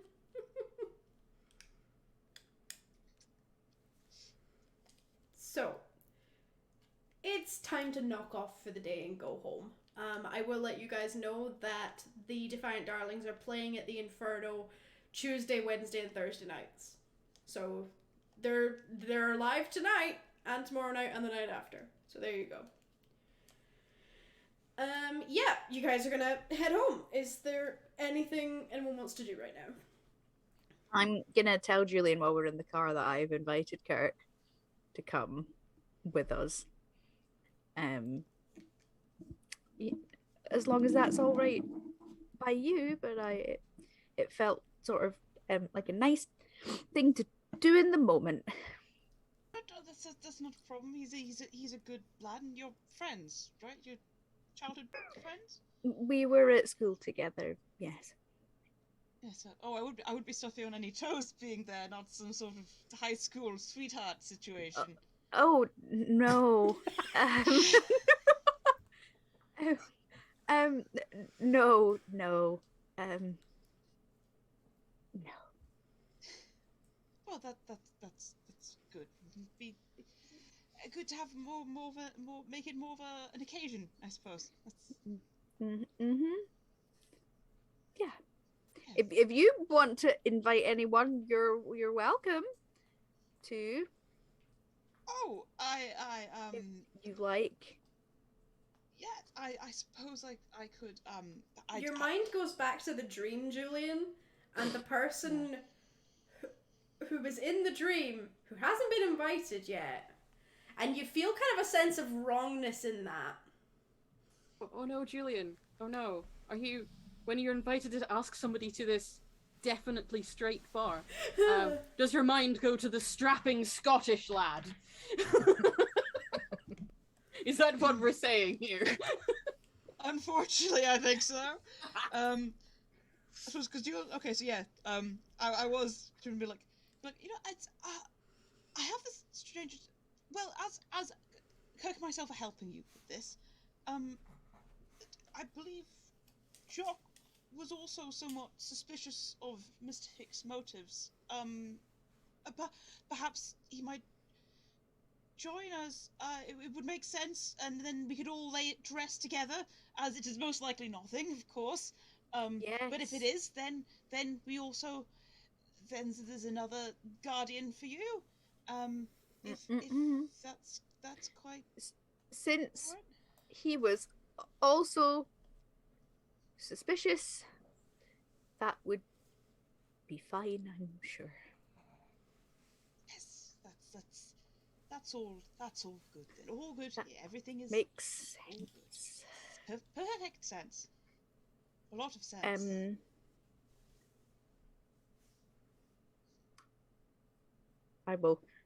I'll take a right on the car and drive down to Julian's house. Yep. We- Okay, so and I hope we both have a good night's sleep tonight. I know I could certainly use it after last night. when do you want to go, since they're on Tuesdays, Wednesdays, and Thursdays? Oh well. Tomorrow?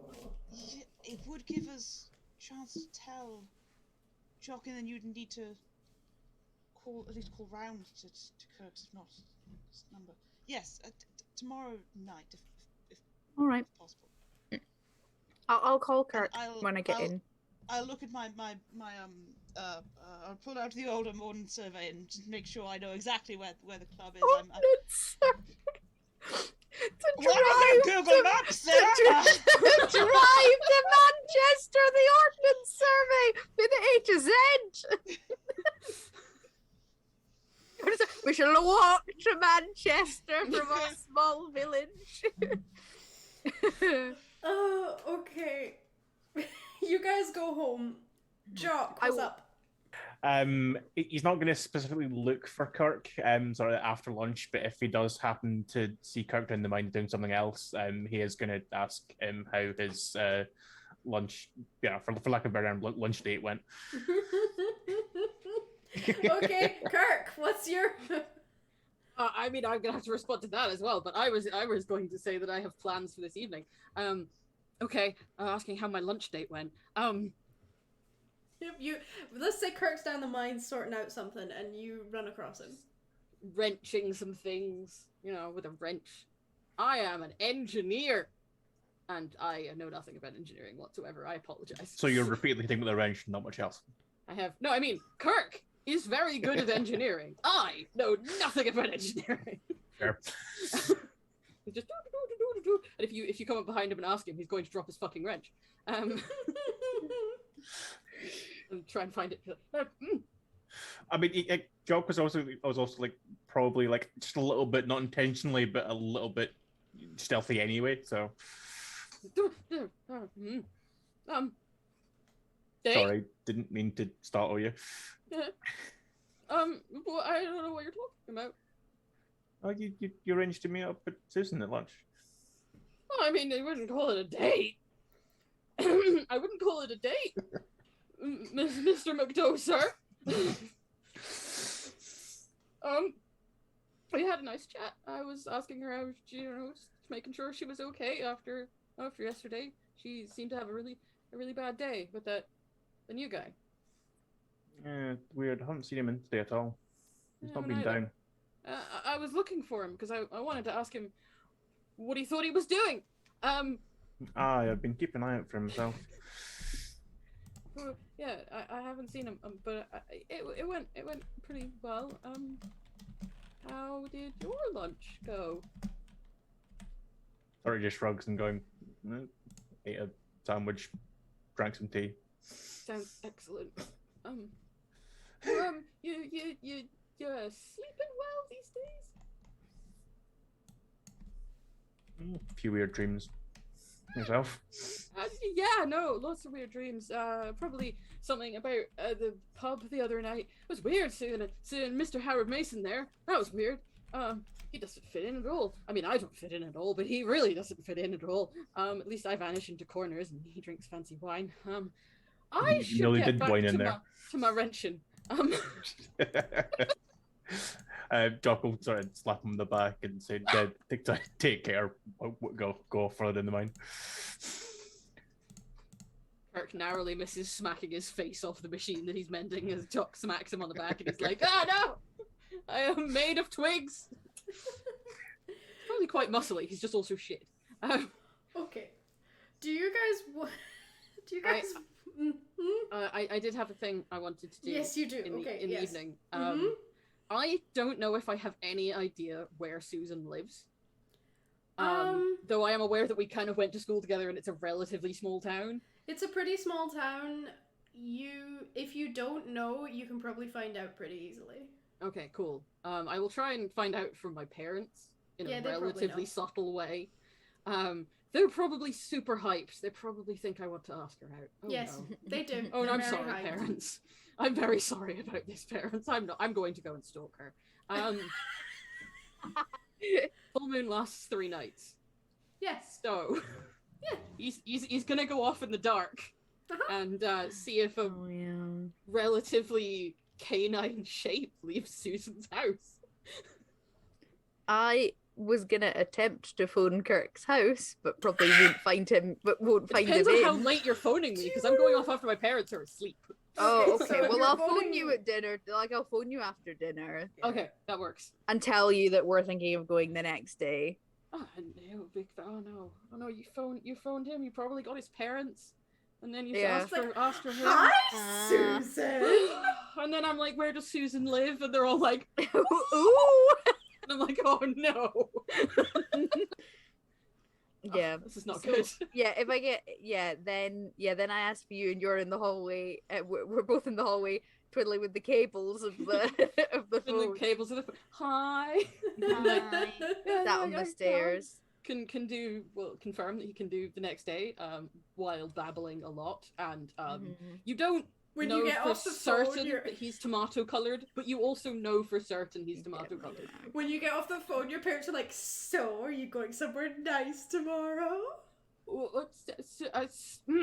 Miss Susan and Mr. Howard Mason are going to a bar, see a band, and they invited me along.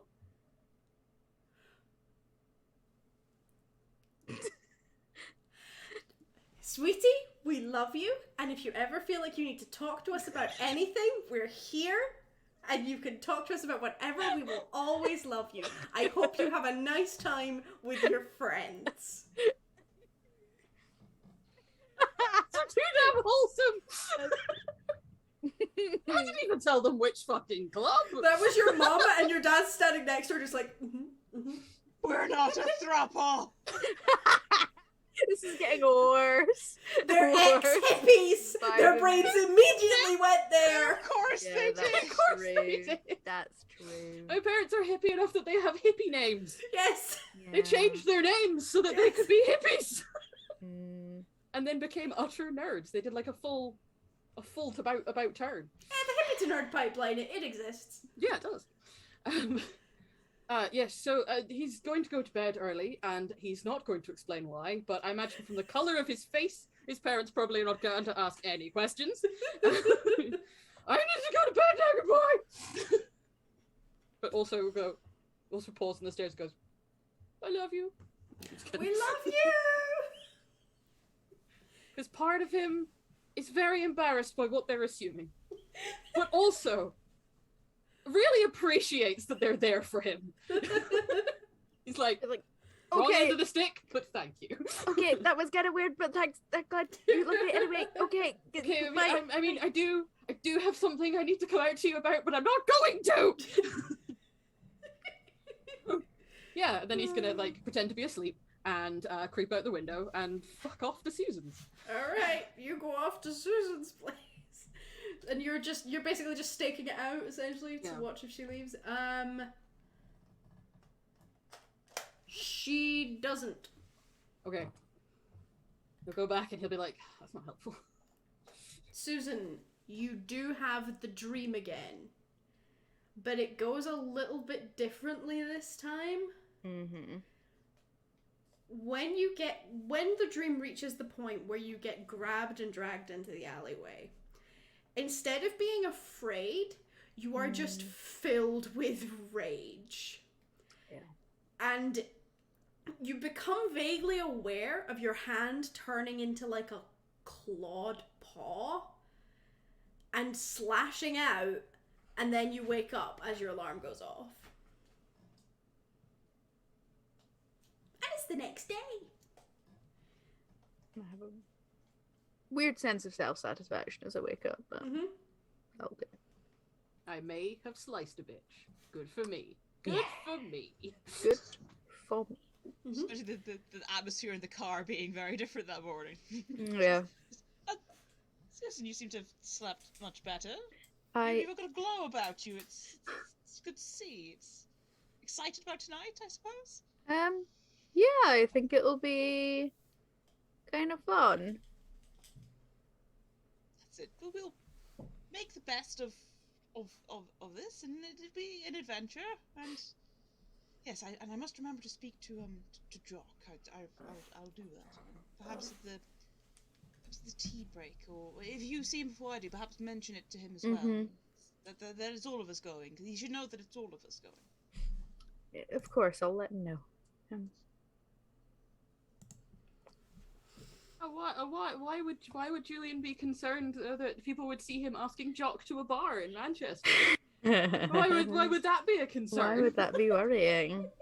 Be like, excuse me, you strapping young lad. Right. So, do you want to do the bit where you ask Jock to join you to the club?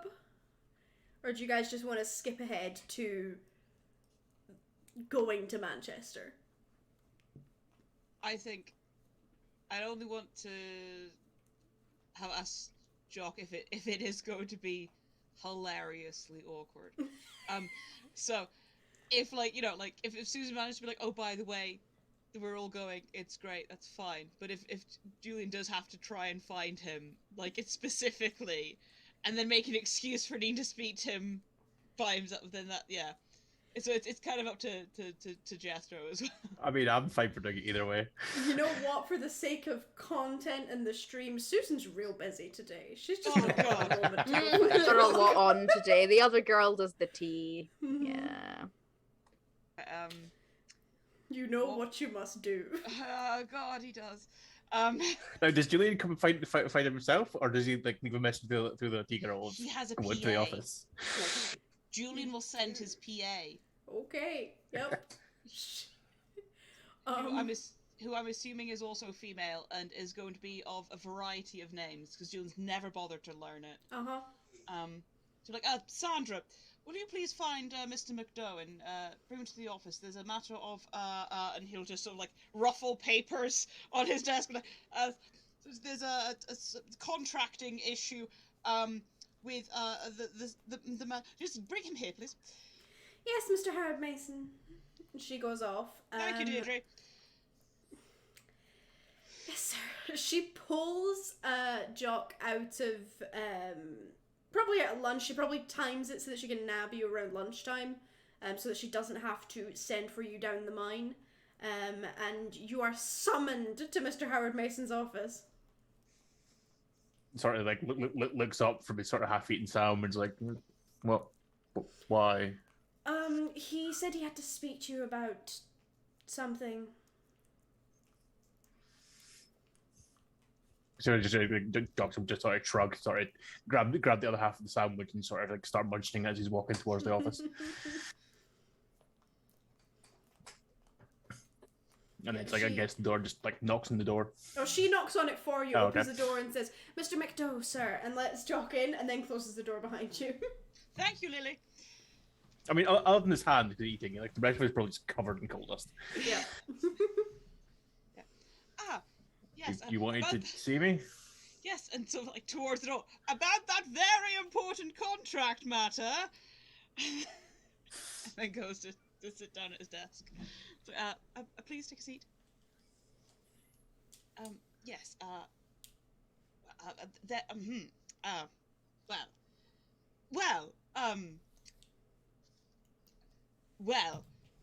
Takes another bite of sandwich. You see, there's Have I done something wrong? no. No. In fact, you've done something quite right. You have suspicions about this Mr. Hicks as well, correct? I haven't seen him all day. He hasn't been in. Oh, he's clocked in. Anyway, it simply adds to, I suppose. Are you aware that he invited Susan to a certain establishment to see a particular band? That's what the occurrence was at the bar. Do you remember Miss? Aye, Jones was quite the leaflet that he left behind the bar was for a band in Manchester somewhere. Yes.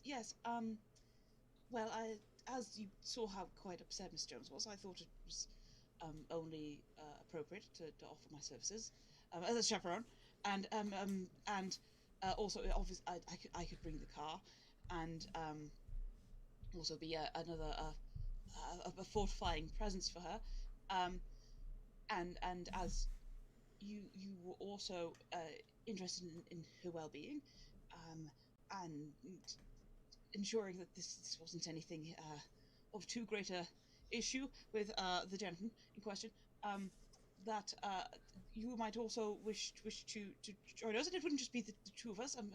Kirk, do you remember Kirk? Aye, the lad that fixed the machines in the mine. Yes, that's quite a way with him. It's quite a bit of money. Anyway, yes, he's known Susan for some time, and she invited him, so I thought it was only appropriate that I also invite. It's a balanced thing, and also the space in the car, and this. It's also and it's the sort of club it would be less suspicious for there to be more gentlemen there, if you understand. Do you understand? Blank look across his face. Right, I don't suppose that's terribly important. Would I mean, if you want me to come along, I can keep an eye out for Eddie. it's not because I want you to. It's whether you would want to continue your own investigation, and Susan, Miss Jones, is also quite happy for you to be there. It's really her entire idea in the first place. So is that a yes? It would be tonight. Is that? I mean, I was going to go back in the pub, but I could come along. Right, well, as I was driving, do you, where would I find you? You'll give sort of directions to where this flat where he's staying. You're actually one of Rita's lodgers. You stay above the pub. All right, okay.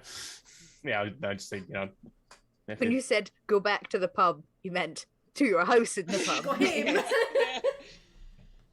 But, right, I'm entirely unaware of any sort of potential dress code for the establishment. So I'm afraid I can't help you there. But perhaps a shower be appropriate. Thank you for your time. And please, do keep this as a matter of somewhat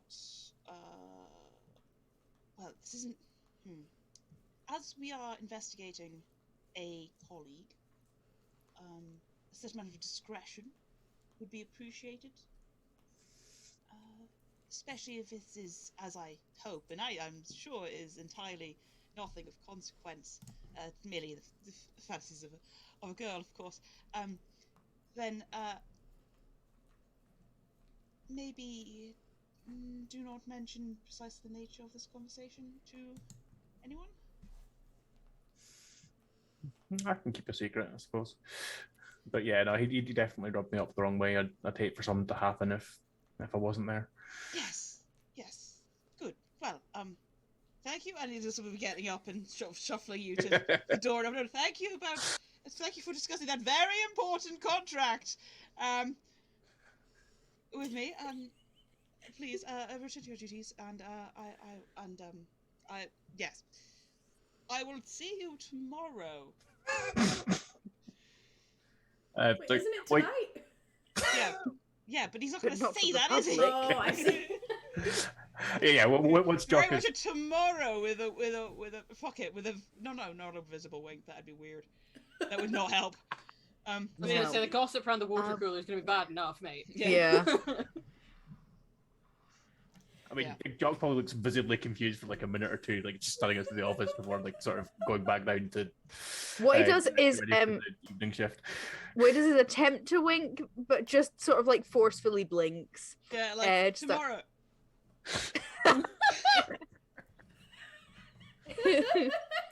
I never guess what happened in Mr. Howard Mason's office today. I think he's got a friend, if you know, a gentleman caller, one might say. It's that Scottish lad, you know, the mysterious one. Don't worry, there are no witnesses. That doesn't happen. I was gonna say Julian have to spend his evening playing out fires. Yep. Having to convince people, no, it's just silly gossip. But yeah, no. So you guys, how are you planning on doing it? You're driving to Manchester, right? Julian's driving us to Manchester. Yep. So, around about tea time, just after tea, you guys have all eaten your dinner, and Julian picks you all up in his car. Eventually, you're all on the road into Manchester. It's about a 30-minute drive to get Jock into will indeed town. shower and put on his cleanest shirt. Yep. It's about a 30-minute drive to get into town, and then it might take longer to actually navigate through town, depending on how bad traffic is. But because it's a weeknight, it's probably not going to be too bad. And yeah, do you guys have any fun conversations in the car, or is it just awkward silence with occasional exchanges the entire time? Kirk is putting the awkward into awkward silence, and he will have an awkward silence by himself if everyone else is having a conversation. He will somehow manage. I think, I mean, Julian would start like when he picks up Susan, he'll obviously, you know, regardless of how she's looking, say she looks beautiful. Yes. Of course. Don't say that for the others. Pro tip. No. Obviously not. We'll just do like a very quite an unsubtle sniff as everyone enters the car. Yes, good. Yeah, good. Yeah. I was just no. Okay. The lady of the house does. You've got like a pine air freshener hanging from the the rearview mirror. But yeah, I also realized I was like the only going out clothes Julian has, he will not be wearing to go out in. We normally would wear them to this club. Yeah. So it's like, so he's just like in jeans and like one of his dress shirts. Yeah. That was my thought. Probably exactly what Kirk's wearing. I mean, Kirk doesn't have going out clothes because he doesn't go anywhere. He's a nerd. But he probably still has slightly more going out clothes than Jock. Yes, almost certainly. He has clothes that he wears when he's not at work, and that is good enough. And I did Jock as clean clothes he wears to work and from work, and dirty clothes he wears at work.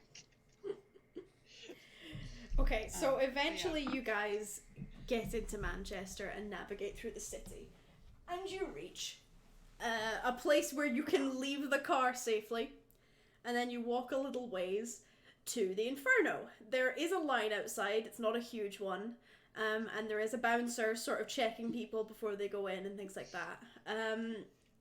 Yeah, so you guys get in line. Julian, you do actually know this bouncer, but when you get to the front of the line, she doesn't indicate that she recognizes you at all.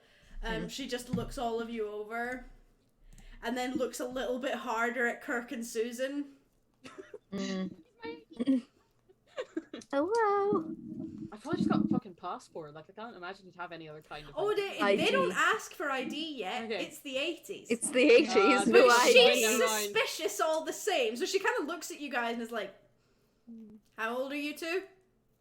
19. 18. Right. Okay. Don't be stupid. She steps aside and lets you in. Kirk is now very worried. Is there a way one has to be intelligent inside a bar? Intelligent at a bar. Do we sort of like gently guide the two in, and then just so he gets sort of like mouth to the back, like, Jean, which is her name, nods at you.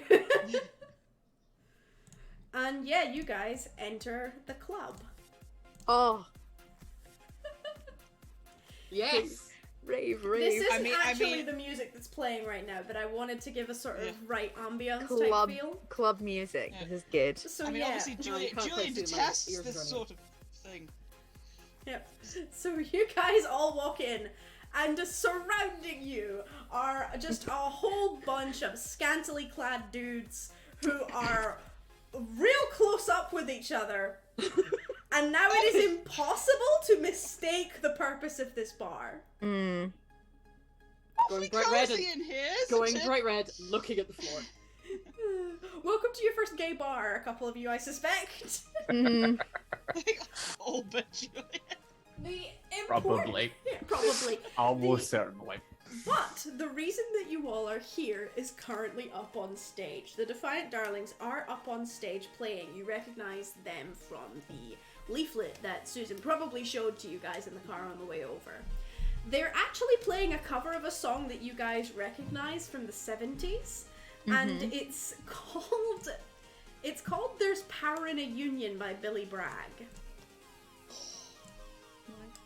I mean, that's terrible. Julian's never heard of it. Uh-huh. Mark absolutely has. Yep.